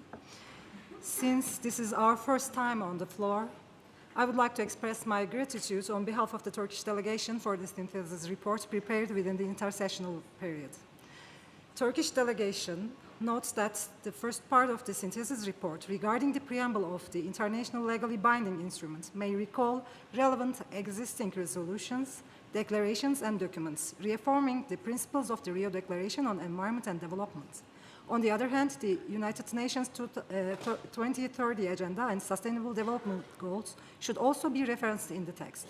Since the SDGs include targets directly or indirectly related to ecosystems and habitats, especially affected by plastic pollution. For instance, SDG 14, Life Below Water, SDG 12, Responsible Consumption and Production, SDG 13, Climate Action, and SDG 12, Sustainable Cities and Communities can be referenced. We note that any control measures and time frames should not be included in the preamble. The preamble should set the principles and rationale of the international legally binding instruments. We strongly support the acknowledgement of different national circumstances and capacities reflected in the preamble, as well as the different levels of development of the plastic industry and contribution to plastic pollution by the parties. On the other hand, a separate heading dedicated to principles may be redundant if a well-constructed preambular part is provided recognizing the commonly acknowledged principles of international environmental law. With regards to definitions, the Turkish delegation strongly believes in the necessity of intersessional work. In this context, it's important that the focal points of the countries, as well as representatives of relevant institutions and organizations and academicians, participate in the working groups to be established. In addition, it's considered useful to take into account the definition section in the UNEP PP INC.2/4 documents prepared with the contributions of the parties and other participants. Thank you. I thank the representative of Turkey and apologize for not pronouncing the name right. And I now give the floor to New Zealand, followed by Argentina and Colombia. New Zealand, you have the floor. Thank you, co-facilitator. In the interests of time, New Zealand will speak on definitions and scope. As with many other delegations, New Zealand supports defining terms that are critical to understanding and implementing the proposed measures in the Zero Draft. We agree that negotiating time need not be spent on definitions not strictly necessary for the instrument's purpose. New Zealand supports a number of the definitions in the synthesis report, for example, for avoidable and problematic plastics, plastic products, microplastics, and life cycle. With regard to life cycle, New Zealand is particularly supportive that it starts at raw material acquisition. We consider that a definition on plastics is critical to the scope and implementation of the instrument. New Zealand supports a definition that explicitly captures both fossil and bio-based plastics. Specifically, New Zealand would like to see a plastics definition that includes plastic materials, plastic products, and products that contain plastic made from any source material. We recognise that certain measures may be targeted to certain types of plastics or to certain sectors. Similarly, we support defining primary plastic polymers as plastics manufactured from fossil-based or bio-based feedstock that have never been used or processed before. New Zealand generally supports the definition proposed for circular economy in the synthesis report, but we would like to see Indigenous and traditional knowledge reflected in this definition. Any definition should also acknowledge the role of a range of materials in a circular economy and systems that support a circular economy. New Zealand has identified additional terms that we would like to see defined in the instrument, including a consistent approach to the use of the term safe and environmentally sound, with a definition that is preferably consistent with the Basel Convention's definition for environmentally sound management. Also, we would like to see a strong definition for reuse, as well as for the terms emissions and releases used in Part 2, Section 8 of the Zero Draft. We support further discussion on these definitions in Contact Group 3. On scope, as per our submission and many other countries' submissions, New Zealand supports the UNEP Resolution 5/14, providing the basis for the scope of the future instrument. We support a broadly scoped instrument that captures the full life cycle of plastics, including from the extraction of raw materials through to disposal and pollution impacts on ecosystems and human health. New Zealand echoes the views of the EU, and we do not support the exclusions set out in paragraph 43 of the synthesis report, as we consider that raw materials and primary polymers are very clearly in scope of the full life cycle of plastics. We were pleased to see this reflected in the synthesis report. Echoing the view of the EU, Mexico, Switzerland and others, New Zealand does not see the need to spend more valuable time discussing scope. Thank you. I thank the representative of New Zealand, and I now give the floor to Argentina, who will be followed by Colombia and Senegal. Argentina tiene la palabra. Thank you so much, Madam Co-Facilitator, and congratulations on your appointment and also to your colleagues. We would like, first of all, to congratulate and thank Kenya for hosting us here for these important meetings of the INC, and to congratulate the Secretariat for the synthesis document, which we see to be a very good basis for our exchanges. We also associate ourselves with what was pronounced by Colombia on behalf of GRULAC. I will try, co-facilitator, to make sure that plastic pollution, including in the marine environment, should also mention the rights of the sea, law of the sea, and should incorporate the objective that future instruments should be at the service of the objectives of Agenda 2030 and eradication of poverty and fighting against hunger. Madam Co-Facilitator, the synthesis document refers to the guiding principles in the preamble, and we believe it very important to insert here the extended producer responsibility, and for its translation in Spanish, it would be the responsibility, a broadened responsibility is what translators have used in UN terminology, but we would prefer extended producer responsibility because that covers this scope better. In terms of the definitions, Madam Co-Facilitator, as we have recently pointed out in many different fora, the states need to look at the scope and the undertakings of this instrument, and one of those, it is clear, is to work on the basis of definitions that have already been agreed in other multilateral environmental agreements. And as far as scope is concerned, and we must make sure that UNEP Resolution 514 is respected. We would like to make sure that this should be under states' jurisdiction and control. Perhaps this should be reformulated to cover all of the activities within areas where a member state has the rights to exert their jurisdictional control in accordance with their domestic legislation. With regard to the section on principles, Madam Co-Facilitator, we understand that this negotiation should begin as soon as possible because its results will set the operative framework for its implementation and provide the tools for it. We would like to highlight the very important point of CBDR and the different national capacities in accordance with the different levels of development.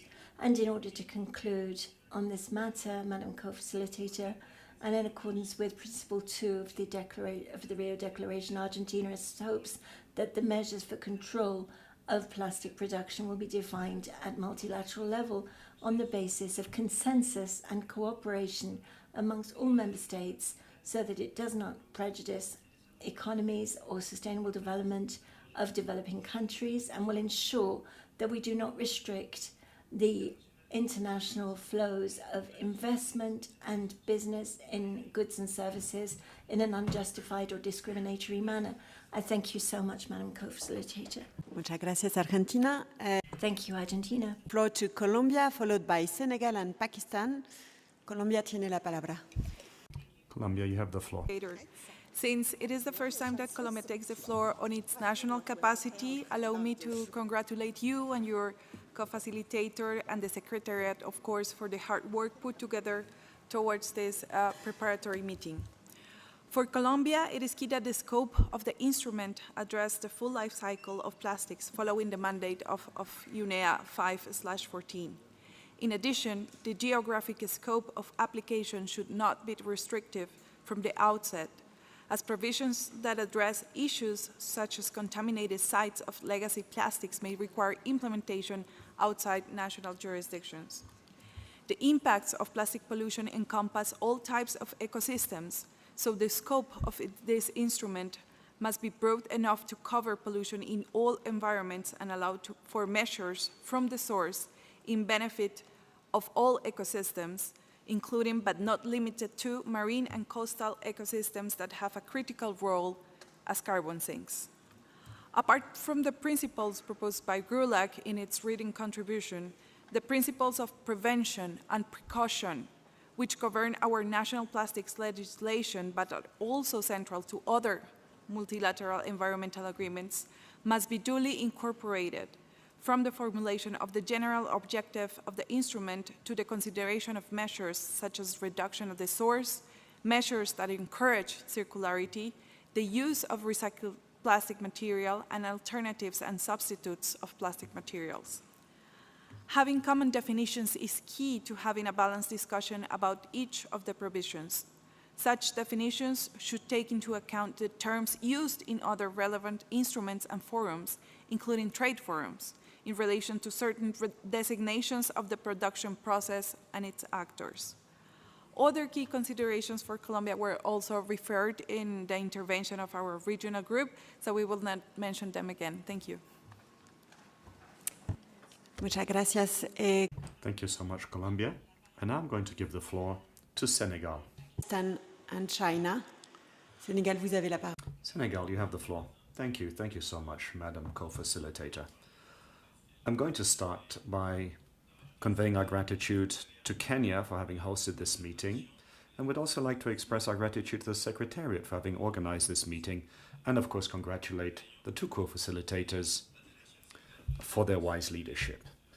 The delegation of Senegal would like to have the preamble to refer to Resolution 514 of UNEP 5.2, and then have a reference to a number of relevant conventions on chemical substances, such as the Basel Convention, the Bamako Convention for the Africa region. And then,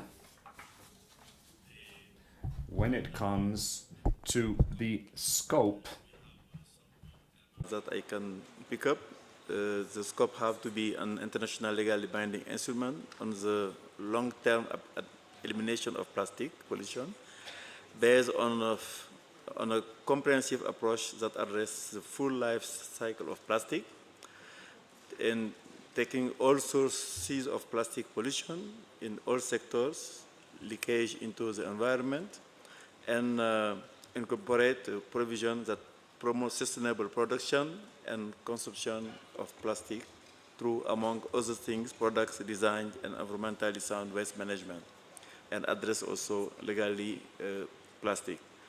On the principle, we have to raise the Rio principle, and notably the prevention principle, precautionary principle, and participation principle, the equity, polluter pay principle, principle of common but differentiated responsibilities, the non-regulation principle, transparency and access to information and use of the best available science and scientific information to inform decision-making, the transboundary environmental justice, human rights, and substitution principle. I thank you very much, Chair. Merci beaucoup. Thank you so much, the representative of Senegal. Now the floor to Pakistan, followed by China and the Russian Federation. Pakistan, you have the floor. Thank you, Madam Co-Facilitator. First of all, Pakistan would like to congratulate Kingdom of Kenya for hosting INC-3. And we would also like to appreciate INC Secretariat for this synthesis report. First of all, regarding the definitions, these are very important when we are going to set legal binding instrument, and we have to make every definition covered on about the plastic waste and contamination of plastic waste, and everything should be the part of the definitions and preambles, so it should be reflected with the previous multilateral environmental agreements like Basel Convention should be reflected in preambles. And if we talk about the principles, so we support the polluter pay principle and extended producer responsibility, as well as Rio Declaration, common but differentiated responsibilities, and it should cover sustainable development goals. And we would also like to support the circular economy, because this is very important when we are going to discuss reuse and recycle the plastic which is not contaminated, and it can be the basic raw material for some industry. And regarding the scope, we agree with the Union Resolution 5/14 about full life cycle of plastic, but there is a need to elaborate the scope of plastic treaty. And finally, we would like to support further discussions in the contact group. Thank you, Madam Co-Facilitator. Thank you very much to the representative of Pakistan. I now give the floor to China, who will be followed by the Russian Federation and Saudi Arabia. China, you have the floor. Thank you, Madam Chair. My delegation would like to thank the Secretariat for compiling and organizing written submissions by member states and for formulating a synthesis report for consideration. On the preamble, we believe that preamble is important to help understand the need to develop the instrument and the context. Plastics as basic materials play an important role in industry, construction, agriculture, and construction. Therefore, while recognizing the seriousness of plastic pollutions, we should not lose sight of the importance of plastics in socio-economic development. The instrument should focus on plastic pollution as mandated by UNEP Resolution 5/14. It should focus on plastic pollution, not plastic per se. Ending plastic pollution is a common shared vision, but in practice, countries should follow their socio-economic development, plastic substitute, and to come up with pragmatic and progressive goals and measures. About definition, definitions are the basis for discussing the obligation of the instruments. The synthesis report has summarized the definition proposed by various parties. We counted. In total, there are 25 terms. We thank Secretariat for providing the Secretariat, providing the synthesis report. Some core definitions were provided. These are useful in later on discussions. But due to the fact that the synthesis report was recently released, there's not enough time. We suggest giving more time for parties to discuss, and that during this meeting, we will not go further in discussing definitions. And perhaps definitions can be further discussed at INC-4. About principles. Principles are important for a legally binding instrument and its implementation, providing guidance for parties to take action to achieve the objectives. We suggest that the instrument should incorporate principles that enjoy general consensus, believing that this approach would prevent parties from engaging in lengthy or even fruitless debates. Based on these considerations, China believes that the instrument should incorporate the principles of equity, sovereignty, common but differentiated responsibilities, sustainable development principles, and international cooperation principles. About scope, our delegation believes that before discussing specific obligations, it's necessary to clarify the scope, which should include at least 3 aspects: controlled substances, controlled geographic location, and controlled actions. About controlled substances, UNEP 5/14 mandated plastics. Therefore, we should clarify what is plastic. We want to point out that plastics are not polymers. About geographic location, the scope should focus on the plastic pollution within national jurisdictions, on controlled acts and behaviors. We think following 5/14 mandate, we should identify what is causing plastic pollutions and further analyze what solutions can be found. The main causes of plastic pollutions are mainly inappropriate design, production, usage, consumption, and ability to manage waste. Therefore, we believe that there should be differentiated and specific control measures should target specific plastics and uses. Thank you.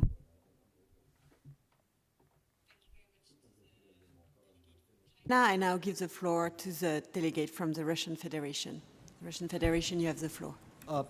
Thank you, Madam Chair. Just a brief reflection from our side on the synthesis report, in addition to what have already been stated by our like-minded group. Coming back to the issue of scope, we just would like to emphasize that while sharing the common understanding that the definition of the scope should be derived from the UNEP Resolution 5/14, nevertheless, it is our firm position that the definition of the term full life cycle of plastic shall be the subject of further negotiation. We also standing against the shifting of the focus of this negotiating from the environmental issues to the issues of trade and production of primary polymers, because at these stages are not the sources of plastic pollution, and they actually lie far beyond the UNEP's mandate, and we are crossing into the competence of the World Trade Organization. We also believe that the subject of this negotiation is plastic pollution, which is, in our understanding, is everything that is connected with the waste management, including the extended producer responsibility mechanism, circular economy, and so on. And we have noticed that these specifically important environmental issues are placed in the middle of the zero draft document. And in the first place, the document is talking about the trade restrictions and production restrictions, which in our understanding shall not be part of this document. Therefore, we would like to emphasize the necessity to uphold the entire regulatory system of the World Trade Organization. Thank you. I thank the representative of the Russian Federation. I now give the floor to Saudi Arabia, who will be followed by the United States and Canada. Saudi Arabia, you have the floor. Thank you, Madam Co-Facilitator, and good morning, colleagues. It is a great pleasure to be here in the beautiful Nairobi and ahead of the INC-3 to discuss the missing elements in the current zero draft. First of all, Kingdom of Saudi Arabia would like to start by thanking the Secretariat for the tireless effort in preparing the synthesis report. And we would like also to echo and support the statement made by Iran on behalf of the like-minded groups. I'll start first by the preamble. Although we support the idea of putting more emphasis and the importance of the scope before starting the discussion on other elements. We would like to keep this part general, I mean the preamble part to be general, not specific, and we believe the details should be addressed under the scope. We agree that we agree on the point of aligning the preamble with the UNEP Resolution 514 This would provide clarity to the base of our work and could be more emphasized on the different elements such as understanding the complex challenge of the plastic pollution while recognizing the important role of plastic in our society. To give a few examples on what we would like to see on the preamble, the acknowledgement of the synergy between economy, society, and the environment with a view to attain sustainable development. The circularity approach, the instrument could advocate for the shift away from linear model of production and consumption. Instead, it could promote a circular economy that minimize waste and make the most of our resources. This might involve measures like improved product design for easier recycling, promoting repurposing and reuse. Recognition of the importance of informal sector, recognition of the special circumstances of developing countries in line with the national circumstances, priorities, and capabilities. It is also important that we are be very concise in our messages in order to have the needed clarity. For example, the links with the existing resolutions, we would prefer referencing to Union Resolution 514 and the SDG. This would provide the required clarity we are looking for. As for the action to be taken, we don't want to start listing our commitments under the preamble, as that is the purpose of the control measures, but what we can do here is that there is a call for action on plastic pollution and global commitment to work collectively and decisively to achieve a common objective on a gradual basis in a common but differentiated manner. Also, states should cooperate to strengthen capacity building for sustainable development by improving scientific understanding through the exchange of scientific and technological knowledge. On definitions, we believe that scope should be the main driver of the definitions. After agreeing on the boundaries of our scope, we can decide which definitions need to be defined. On principles, we think that principles would be more having more separate article that would govern the whole of the instrument and would also guide the parties in their actions to achieve the objectives of the instrument and implement its provisions. To give also a few examples on the principles that we would like to see. First, all parties are decided or dictated to actions on the basis of equity and accordance with the common but differentiated responsibility and respective capabilities. To enable global action, the instrument should be designed in a way to encourage the adoption and appropriate and realistic measures by individual countries, taking due account of their specific circumstances, in addition to strengthen the capacity of developing countries to act, and the instrument should facilitate provisions and means to assist developing countries in fulfilling their obligations. Recall that every state has the sovereign right to exploit its natural resources. This principle has been set out in the Rio principles, in particular Principle 2. From the perspective of building the instrument in its totality, we are firm believers of a bottom-up approach that give the right for parties to choose a policy mix to combat plastic pollution, considering national circumstances and capacity and national circumstances and national capabilities, including socioeconomic, health, climate, and environmental circumstances. Protection of environment must be also taken care of in a way that does not create a new environmental problems, making environmental protection as an integral part of the development process. On the scope, again, we see a 514 resolution as our scope of work and as our mandate when we start negotiation on the scope. We could start with the 514, recognizing the challenge ahead of us and also the role of plastic in sustainable development. We would also mention the role of plastic and its circularity here. Also looking into the different bullets the Secretariat has facilitated, maybe we can be more clear through such messaging where we recognize the full life cycle of plastic waste, but without getting into the details of the definition of full life cycle, since we are going to be too prescriptive for our scope. To develop, implement a national action plans reflecting country-driven approaches. Also would like to mention the importance of policy, not embedding trade, the mentioning of the importance of collective of collaboration with other related multilateral environmental agreements to avoid the duplication. The role of science should be also included. And of course, a need for sufficient flexibility to accommodate the differences in capacity and circumstances of developing countries, especially LDCs. And finally, the need for addressing the availability, accessibility, affordability, and cost implications of alternatives. Thank you, Madam Co-Facilitator. Thank you very much, representative from Saudi Arabia. Before giving the floor to the United States, we would like to close for this morning the list of speakers because we also want to hear from the observers. So I was wondering if all those who are interested to speak could already, so I see now 15 countries, 17, 18.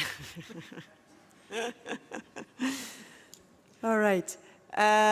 So I'm now closing, I think, unless I'm mistaken, the last 21. Okay, let's go.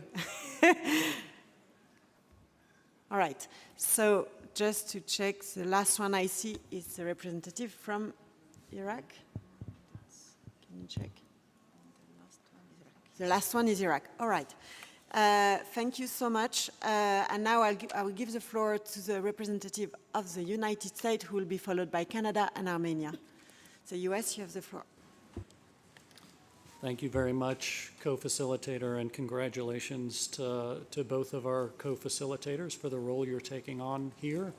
Thanks also to the government of Kenya for hosting us, and our appreciation as well to the Secretariat for putting together a robust synthesis report.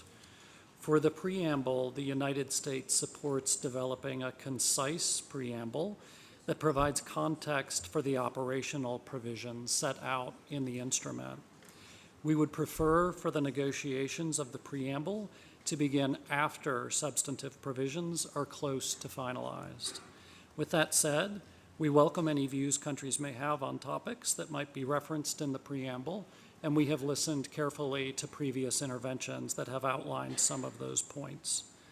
The United States believes that the preamble should, at a minimum, recognize plastic pollution as a global and transboundary concern that requires a coordinated global response to end plastic pollution, including through efforts aimed at eliminating the release of plastic into the environment. For definitions, the United States appreciates the work of the Chair and the Secretariat, developing the zero draft and identifying terms for which countries may wish to consider defining in the instrument. We also found useful the relevant meeting documents prepared to further our collective understanding of terms and definitions that could be relevant during the INC process. Nonetheless, the United States believes it's too early in the INC process to commit to inclusion of any specific terms and definitions, as the need for definitions will be determined by the content of the substantive obligations of the instrument. We also think this approach will enable us to make as much progress at this meeting as possible on the substantive elements of the zero draft, for which the Chair provided specific text for consideration of the INC. On principles, the United States recognizes that some INC members have expressed views on various principles and approaches they believe should be taken into account in the development of the instrument's draft text. At this stage in the INC process, we believe the INC should focus its efforts on the development of the instrument's substantive provisions while allowing countries to bring such views into those discussions. As the substantive provisions are further developed, the INC may wish to consider whether the agreement needs to include specific language on principles. The United States does not believe it would be a useful allocation of INC-3's limited time to negotiate a standalone set of principles. On scope, we hear a range of views on the scope of the instrument, with consensus around the mandate in the UNEA Resolution 514, but others expressing interest or an interpretation of an expanded scope and interest in a scope tied to the UNEA mandate. The United States does not see a need for a scope section or article in this instrument. We recognize the scope of the instrument is set out in paragraph 3 of UNEA 514, which says plastic pollution, including in the marine environment, and based on a comprehensive approach that addresses the full life cycle of plastic. Additionally, in view of the third preambular paragraph of that resolution, we recognize that countries agreed that plastic pollution includes microplastics. The scope includes all types of emissions and releases of plastic into the environment, including air, water, and soil. We also recognize the intent of countries for the instrument to not only consider the impact of plastic pollution on the marine environment, but also on terrestrial and freshwater ecosystem, noting that vulnerable communities are often disproportionately impacted. The UNEA resolution is also very clear. The instrument should not be duplicative of other multilateral efforts. For us, we look to UNEA 514 to define the scope of the instrument, noting there likely will be challenges to expanding the scope beyond plastic pollution. That said, we're open to hearing the views of members about the rationale for such an expansion, and we've heard a little bit about that earlier. I want to highlight that depending on the ultimate structure of this agreement, there could be a need to have an exemption for national security issues and potentially also related to public health emergencies. We reference it now in this context of the scope article, but it could potentially fit in other parts of the agreement. And let me just finally say, we appreciate all of the constructive input we've heard this morning in this room. We look forward to further discussing all of these elements with colleagues here. Thank you very much, co-facilitator. I thank the representative of the US, and I will give the floor to Canada, who will be followed by Armenia and Nigeria. Canada, you have the floor, sorry. Thank you, co-facilitator. As instructed, Canada will address the preamble, principle, definition, and scope in one single intervention. For the preamble, Canada supports preambular language that builds upon UNEA Resolution 514 and sets the required context of the instrument in a concise and meaningful way by recognizing the gravity of the issue, including its breadth of socioeconomic and environmental impacts, as well as interlinkages with the triple planetary crisis. It should also reinforce the need for urgent action through a comprehensive and life cycle approach and set the frame for taking a resource-efficient and circular approach with complementary actions, both across the plastic life cycle and with existing instruments. The preamble should also underscore the significance of best available science, including indigenous and local knowledge, the necessity for evidence-based action, and the importance of encouraging research, innovation, and collaboration to enable the implementation of the instrument. Canada strongly supports the inclusion of reference to human rights and the rights of Indigenous peoples. For principle, we view that the principles could be reflected within the preamble of the instrument. The principles should help interpret the operative provision in a way that best reaffirms the ambition of the instrument and helps ensure its effective implementation. The principles included in the instrument's text should align and build on the foundation of UNEA Resolution 514. In particular, Canada is supportive of reflective the precautionary principle, polluter pay principle, human rights approach, including the rights of Indigenous peoples and gender equality, supporting a just transition. In regards to definition, Canada agrees that definition or description of terms that are contained within the instrument may require to support its implementation and achieving a shared understanding of the provisions. This may be described within the provision themselves or identified within the designated section of the instrument. Terminology should consider existing definition where possible as a starting point.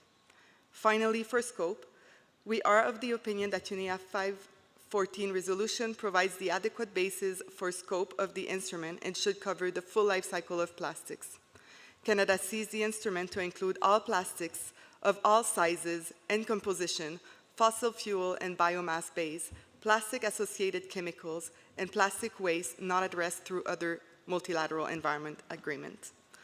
All sources of plastic pollution should be included with a particular focus on those that are prevalent in the environment, pose a risk to the environment or human health, and impede circularity. It is Canada's views that substantive negotiations can progress at the same time than finalizing the preambular principle, scope, and definition, recognizing that these areas need to support the provisions. Thank you, co-facilitator. Merci beaucoup à la représentante du Canada. Thank you so much, Canada. Give the floor now to Armenia, followed by Nigeria and Angola. Armenia, you have the floor. Thank you. We extend our gratitude to the Secretariat for their outstanding preparation of supplementary documents, including the synthesis report. We particularly wish to emphasize that the report serves as an excellent foundation for initiating an effective negotiation process. We support the idea of clearly defined terms that may have subjective interpretations, such as avoidable plastics, polymers of concerns, short-lived plastic products, and others. This clarification is crucial for effectively managing them within the framework of future instruments. Also, in drafting general provisions, such as final provisions and institutional arrangements, it is important to consider the establishment of provisions of existing agreements that have already demonstrated successful implementation. This approach allows for more time devoted for the discussion of specific, substantive, and crucial provisions. This, in turn, facilitates timely and substantial progress in the upcoming negotiation rounds with the objective of advancing significantly on the text of the future instruments. And in conclusion, I am looking forward to positive discussions. Thank you for your attention. I thank the representative of Armenia, and I now give the floor to Nigeria, who will be followed by Angola and Gabon. Nigeria, you have the floor. Thank you, Madam Co-Facilitator. I would like to appreciate the UNEP, the people of Kenya for hosting us even as we arrived here in Kenya. We would like to appreciate those who have worked tirelessly to produce this synthesis report. I would like to go straight to the point. On the matter of scope, we believe that the scope should take its footing from the UN Resolution 5/14, even as we agree with the statement that was earlier made by the Senegal delegation on the matter of scope. On preamble, we believe that the preamble should not be overworded, as we have agreed that it is okay with us like that. We would like to reiterate the need for a clear definition of equity and circularity as enshrined in other adopted MEAs in this legally binding instrument. Our delegation would not like to go into substantial matters. That we believe we shall discuss as we get into the contact group discussions. Thank you, Madam Chair. I thank the representative of Nigeria, and I now give the floor to Angola, who will be followed by Gabon and Bangladesh. Angola, you have the floor. Madam Co-Facilitator, thank you very much for the opportunity to address the plenary. Since it's the first time we take the floor, we would like to congratulate the Republic of Kenya for the warm welcome to all participants, the Secretariat for making possible our presence here and all preparatory work. Dear all, let me call your attention to the AMCEN, which is the Conference of African Ministers of Environment, that at its last meeting, which took place from the 14th to the 18th of August this year in Addis Ababa, in Ethiopia, produced the decision 19/2 on the African participation in the development of an international legally binding instrument on plastic pollution, including in the marine environment. So AMCEN decided to urge member states to scale up measures to address plastic pollution, including in the marine environment, that address the fully life cycle approach of plastic, including the development of national action plans, while ensuring just and inclusive transition. In their decision, the Minister of Environment, African Minister of Environment, said that the scope of the instrument should clearly reflect the provisions of the resolution 4/14 of the UNEP to end plastic pollution across the full life cycle of plastic and address its effect on human health and environment, including the marine environment.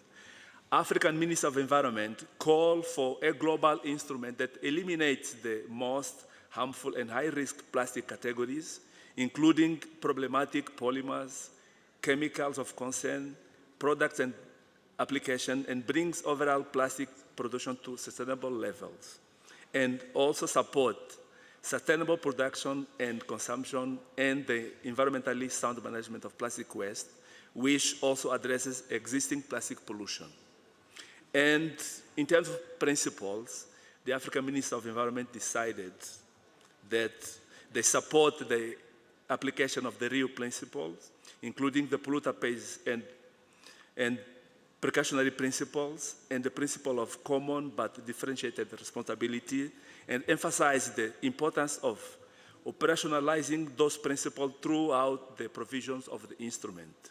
In addition, the instrument, according to the Minister of Environment, African Minister of Environment, should promote the human right to health and to a clean and healthy environment for current and future generations. So, dear delegates, we thank you for paying attention to the resolution from our Minister of Environment. Thank you very much. I thank the representative of Angola. Je donne la parole. I now give the floor to Gabon. And Norway. Gabon, vous avez la parole. Gabon, you have the floor. Thank you so much, Madam Co-Facilitator. Gabon congratulates the Secretariat and also would like to thank Kenya for its hospitality. With regard to the preamble, Gabon believes that Resolution 514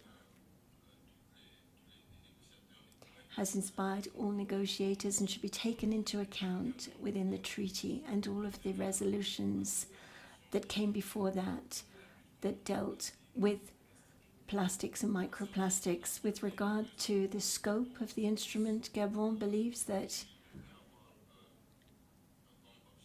the objective should be that it applies not only at national level, but also territories which don't come under the sovereignty of a particular state. So this scope should deal with all forms of pollution, all types of substance, all contents, including plastics, and all substances relating to the production of plastics.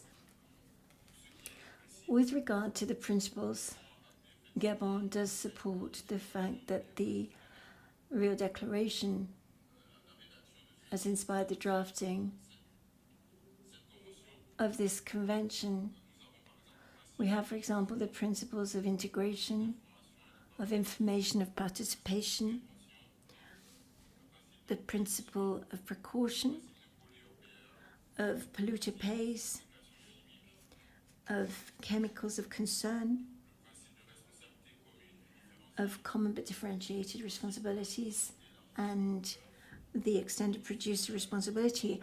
And we also would support the principle of non-aggression.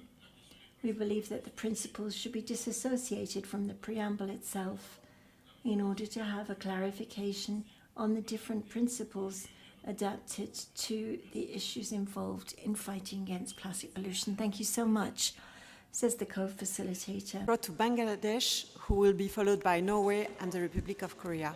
Bangladesh, you have the floor. Thank you, Madam Co-Facilitator. Bangladesh would like to thank Secretariat for preparing the synthesis report. We acknowledge all the interventions so far made by the member states and the regional groups.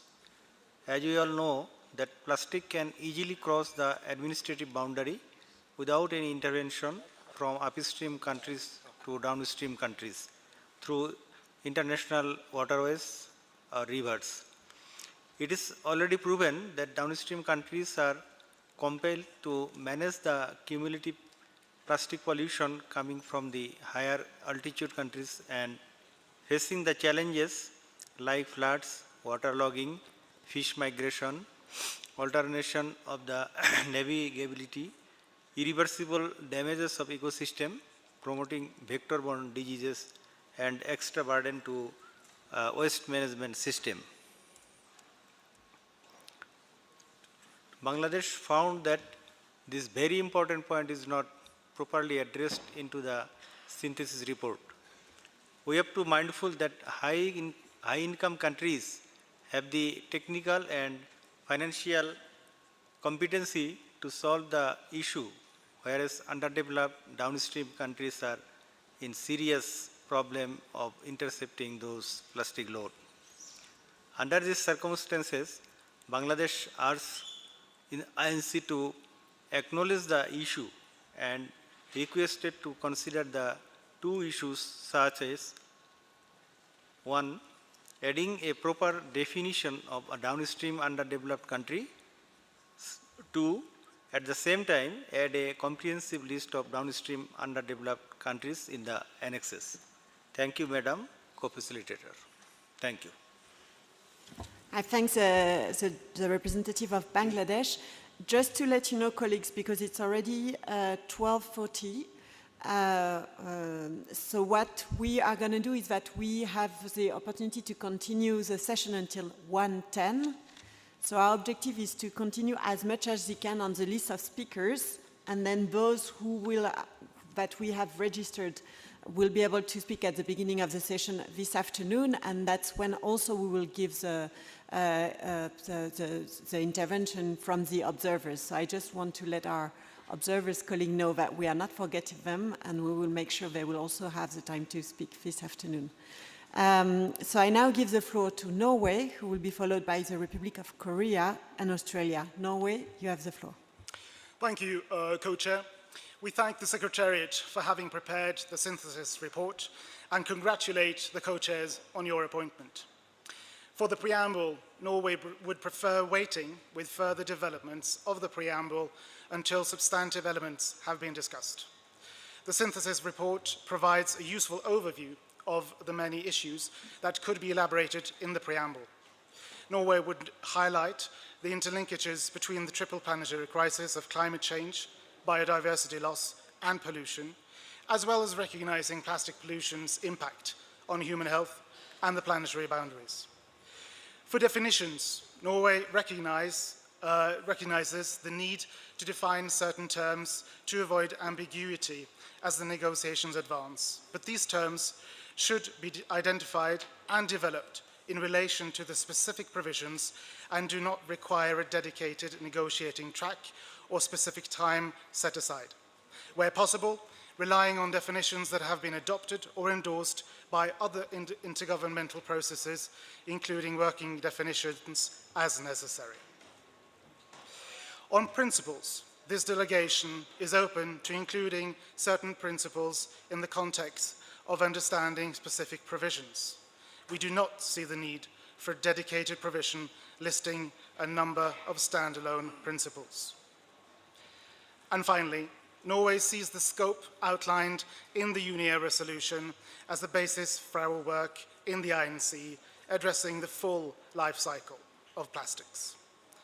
Norway does not see the need to include a dedicated article further defining a scope for the agreement. Many MEAs do not operate with a dedicated scope article. Instead, the scope follows from the individual articles, and usually the objective of the agreement and key definitions will be sufficient and indirectly serve the purpose as a scope. I thank you. I thank the representative of Norway, and now I give the floor to the Republic of Korea, who will be followed by Australia and India. The Republic of Korea, you have the floor. Thank you, Madam Co-Facilitator. First of all, we would like to extend our gratitude to all who have made this preparatory meeting possible, and for the Secretariat for the synthesis report. On preamble, the Republic of Korea prefers having concise preamble, delineating the background, rationale, and basic principles of the instrument, as principles usually include wordings more of a declaration nature rather than binding obligations. In this regard, we would prefer a brief section on principles, mentioning only the core principles that directly relate to this instrument, such as prevention and science-based approach. We would like to avoid unnecessary and time-consuming negotiation on principles which have not yet established as principles of MEAs. On definitions, it will be helpful to have clear definitions on key terms for the clarity of negotiation. We would like to support the idea of using existing internationally agreed definitions from the existing multilateral environmental agreements. Still, we would need definitions on new technical terms, such as bioplastics, biodegradable and compostable plastics, microplastics, etc. And we would look forward to the discussion on new definitions in the contact group. On scope, it is clear from the UNEP Resolution 5/14 that we are going to include full life cycle of plastics, so we can stick to mandate from the resolution and would not need to discuss the scope again. We should focus on plastic pollution as we are mandated, not plastics itself. Instead of spending much precious time on the scope, we can use our valuable time discussing other substantive issues. Thank you very much. I thank the representative of the Republic of Korea, and I now give the floor to Australia, who will be followed by India and Costa Rica. Australia, you have the floor. Thank you, Madam Co-Facilitator. We would also like to thank Kenya as the host country for INC-3. Thank you for hosting us in your beautiful country. We would also like to congratulate the co-facilitators on their appointments. Australia welcomes a synthesis report prepared by the INC Secretariat, and after considering the document, we offer the following suggestions on how the content could be further developed, streamlined, and integrated into the process. On scope, we consider the UNEP Resolution 5/14, agreed by members here in Nairobi, provides the mandate for the instrument and adequately describes the scope.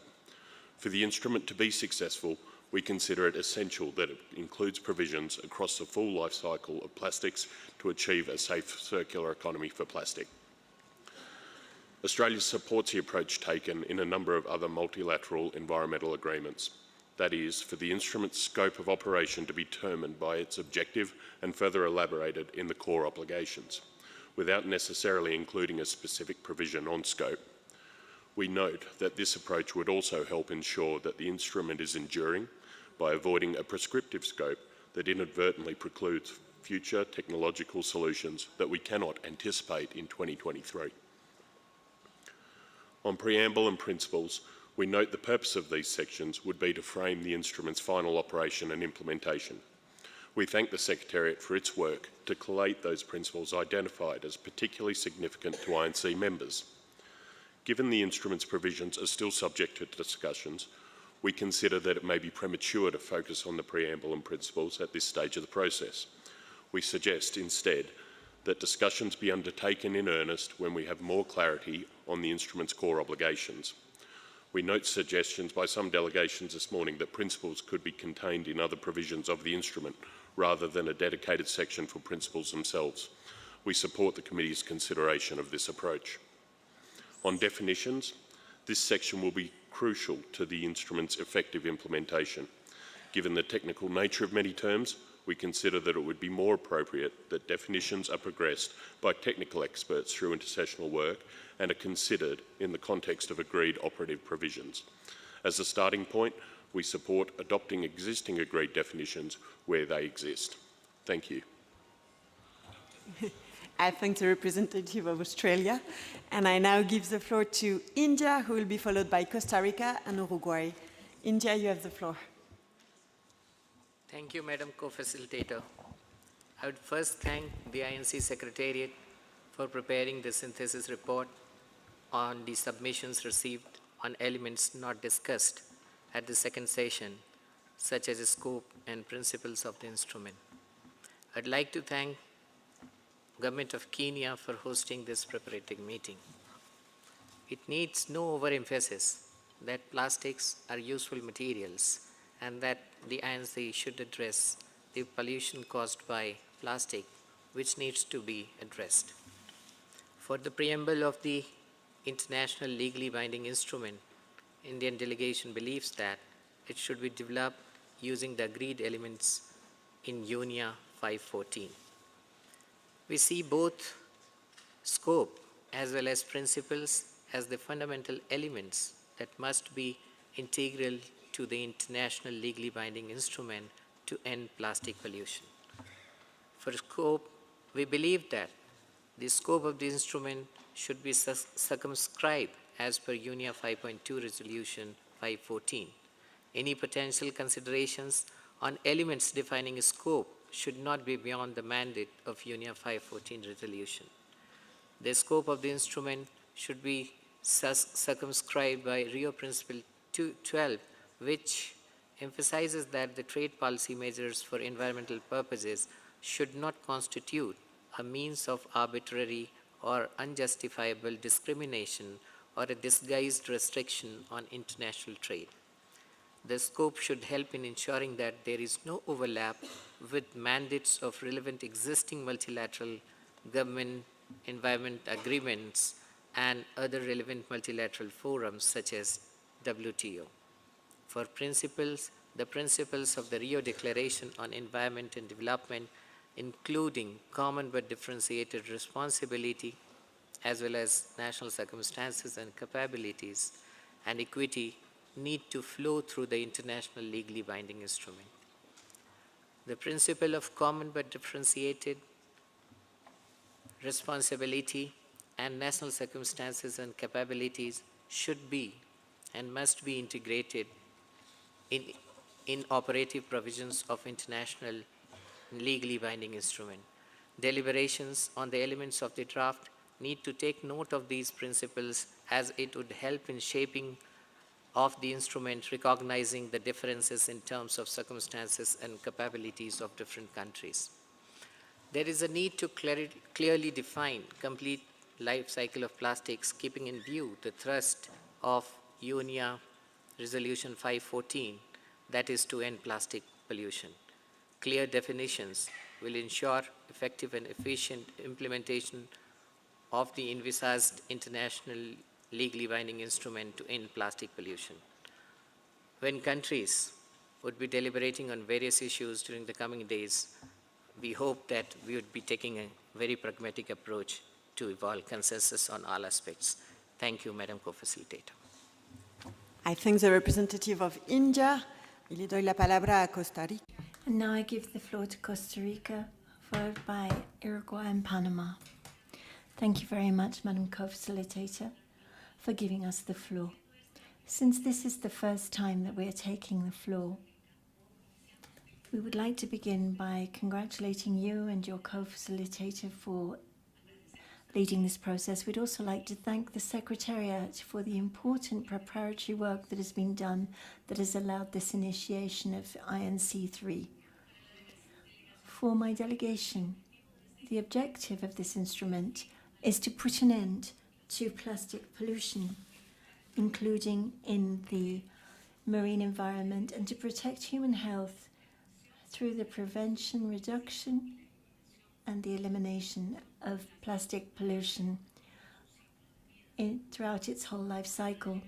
Our delegation considers that plastics are polymers and should be defined in this session of INC-3 and there should be a definition of biopolymers as well. And for Costa Rica, those which are of concern are those which have dangerous substances which have adverse effects on human health and the environment. As principles, we would like us to include the following: the principles of Rio, in accordance with the Declaration of Rio on Development. Principle 3, equity at intergenerational level, interrelationship of sustainable development and protection of the environment. Principle 7, common but differentiated responsibilities based on capacity, CBDRC, and to eliminate the modes of production and consumption which are unsustainable, and to promote policies that are demographically adequate. And Principle 10, access to the information on the environment and public processes for the taking of decisions. Principle 15, the precautionary approach, and also polluter pays. Principle 19, access to information, transparency and traceability. And Principle 20, the ability for women to participate. Principle 21, inclusion of youth. Principle 22, inclusion of indigenous peoples. A just transition, including an inclusive transition for those who are recycling. The promotion and protection of human rights at universal level. The non-discrimination guiding principles from the United Nations on human rights. The human right to a clean, healthy, sustainable environment, the rights of indigenous peoples, free, prior and informed consent, inclusion of gender, all of the vulnerable and indigenous peoples included, the right to a healthy environment. We would like that there to be consistency across the multilateral environmental agreements which exist currently, and the use of the best science available, the traditional knowledge, the knowledge of indigenous peoples and the systems of local knowledge, and an approach to One Health hierarchy and responsibilities that are extended producer responsibility, and avoiding any adverse consequences on climate and biodiversity and food production, and making sure that regulations are followed, right to information by consumers, and an ecosystemic approach based on science, implementation of the circular economy, the principle of non-regression, and sustainable development. I thank you so much, Madam Co-Facilitator. Muchas gracias, Costa Rica. Thank you, Costa Rica. I now give the floor to Uruguay. Panama and South Africa. Uruguay tiene la palabra. Uruguay, you have the floor. Thank you so much, Madam Co-Facilitator. Uruguay welcomes this opportunity to give its vision on the elements which were not discussed during the second session. The synthesis report on submissions received on these items provides us with a basis for exchanges during this preparatory meeting. For our country, there are three important aspects to be discussed: the definition of plastics, the scope, and the principles that will govern this instrument so that it can be a guide for future implementation. With regard to the definitions, our preference would be to only include what is strictly necessary. However, the definition of plastics is one of those which we understand must be properly reflected. We understand that this needs to be drafted in such a way that it includes plastics independently of the origin of the material. That is to say, it should include bio-based products, bioderivables, compostables, and those based on fossil fuels. However, we should not make sure that we include those on natural polymers which have not been chemically altered. This is very important, given that if we use the definition that was in the UNEP INC 1/6, which is the glossary of key definitions. Materials such as, for example, cyclone neoprene are included. As far as Uruguay is concerned, it's important we have an ambitious instrument that will have a focus that includes control media. Control means throughout the whole life cycle of plastics, and we need to look at pollution that's caused by plastics. We believe it to be fundamental that this be reflected in the scope of the instrument. In that regard, as far as Uruguay is concerned, there should be a specific article dedicated to the scope of the instrument, and not as is put in paragraph 41.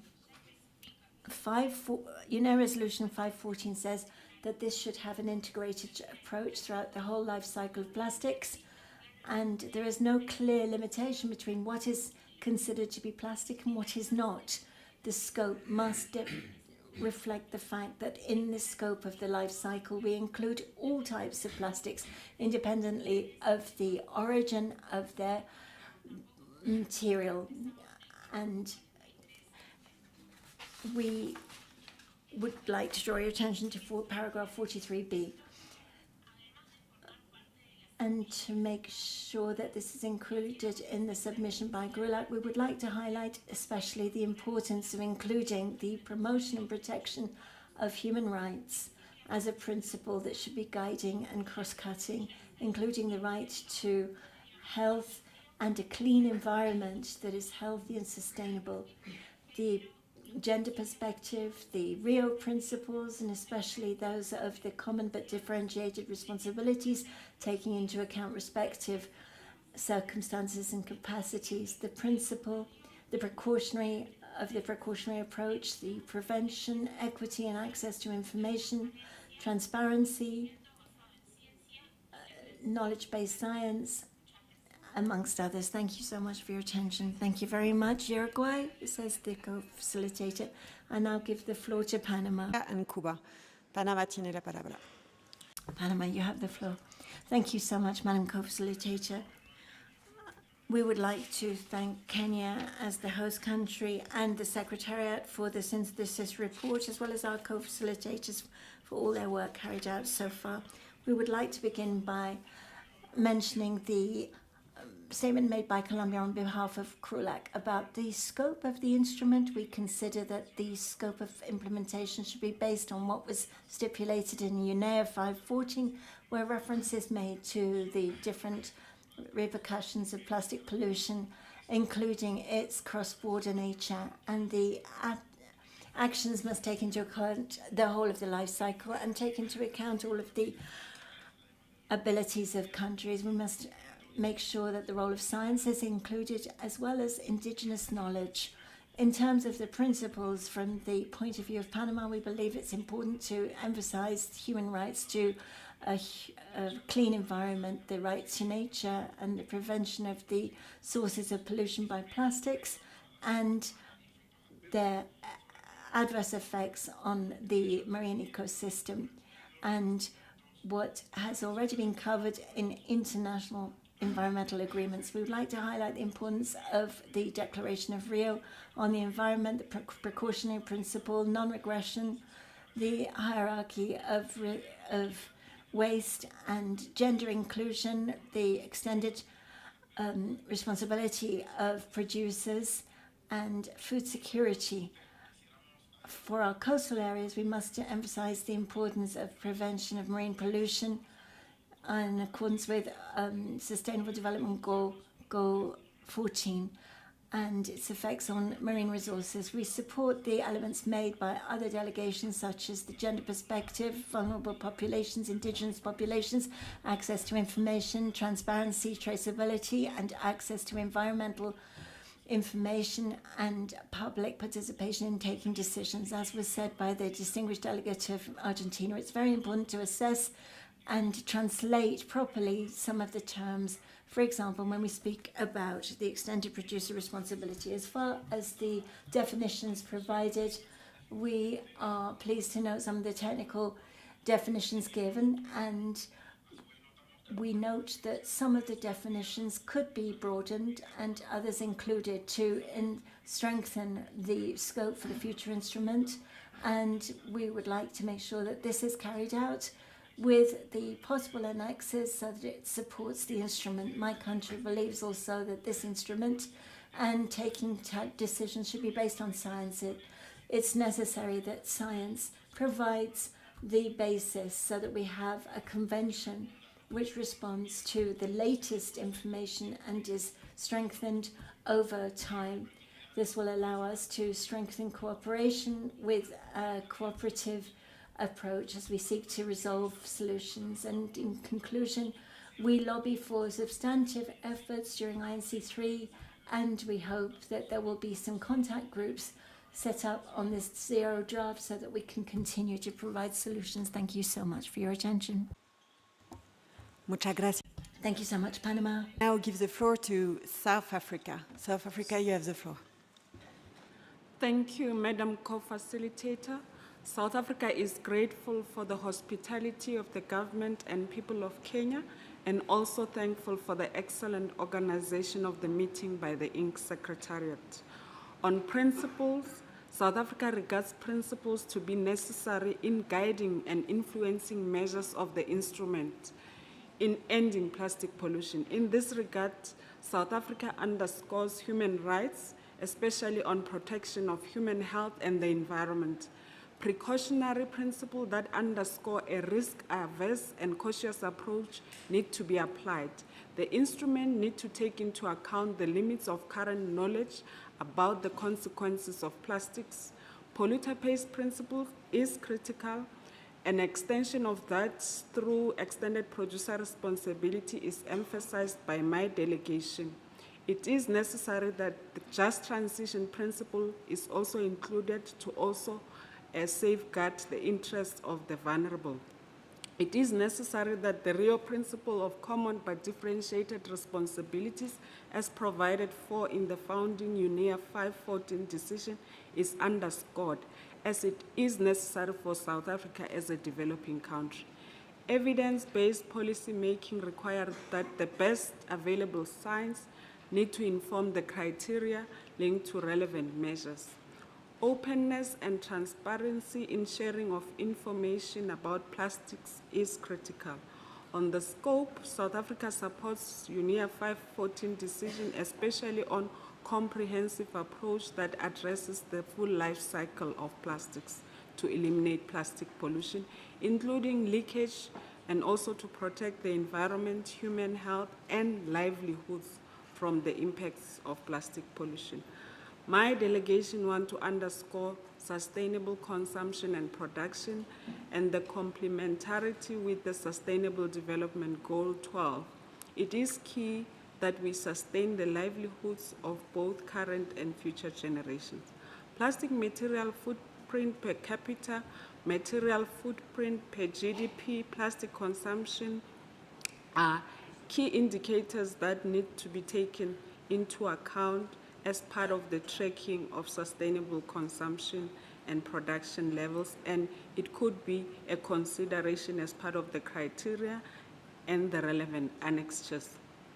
On subsidiary bodies, South Africa underscored the need for evidence-based policy making and thus the establishment of a socio-economic technical body with a mandate to assess and address the impacts of policy measures arising from this instrument, including the environmental and socio-economic feasibility of obligatory measures are necessary. I thank you, Madam Co-Facilitator.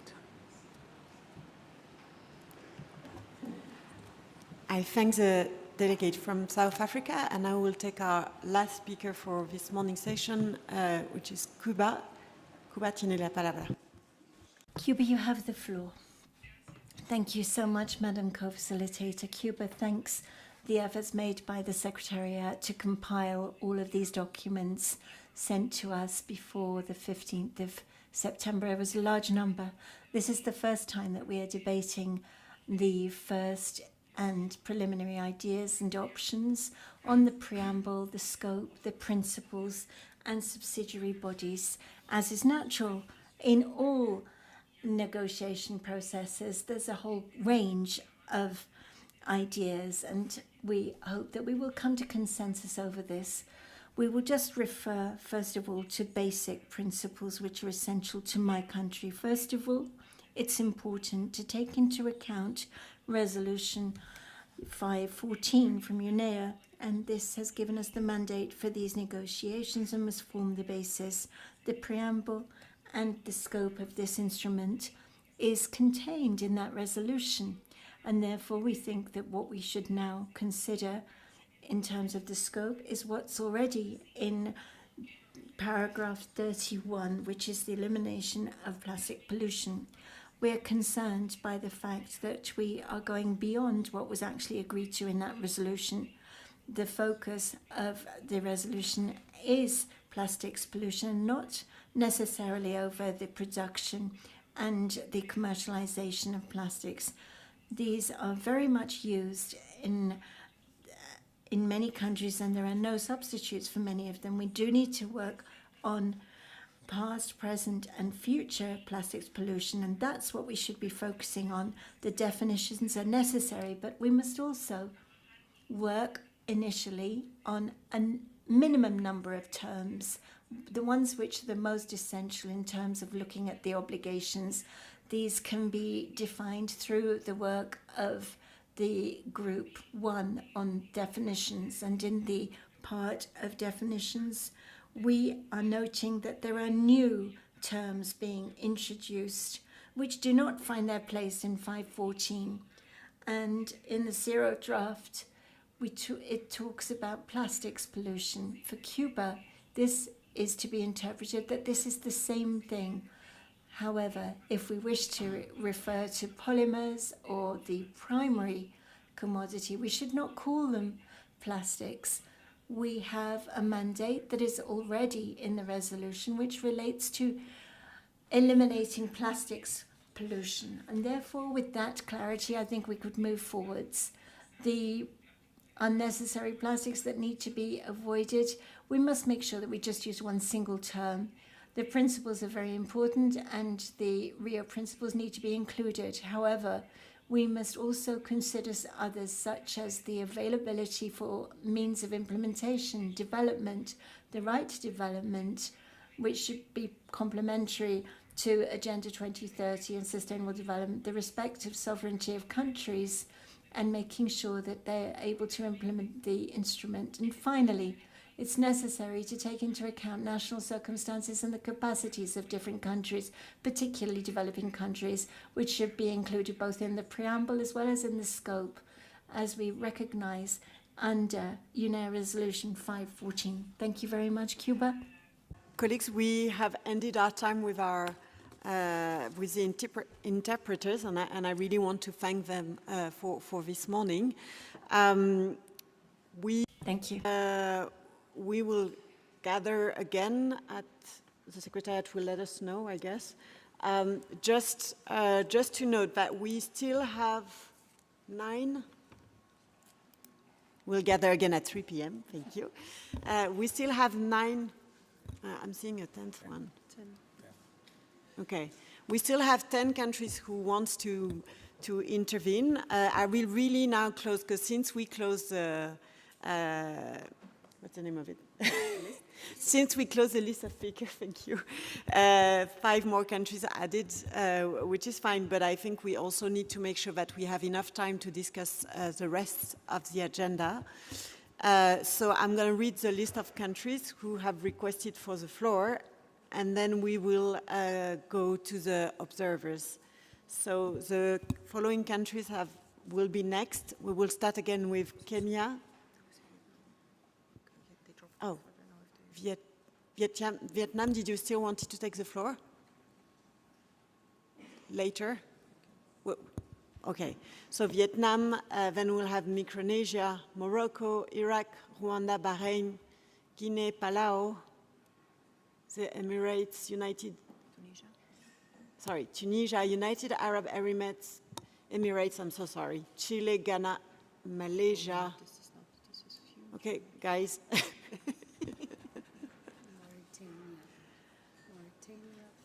All right, Mauritania, Fiji, and Ecuador, and I'm closing the list now. And so we will gather again at 3 p.m. And then we have, for the moment, just for observers, so they have aware, we have 4 observers who have requested the floor. We have ILO, IUCN, Ocean Conservancy, and ICLEI. Thank you very much. Have a good lunch.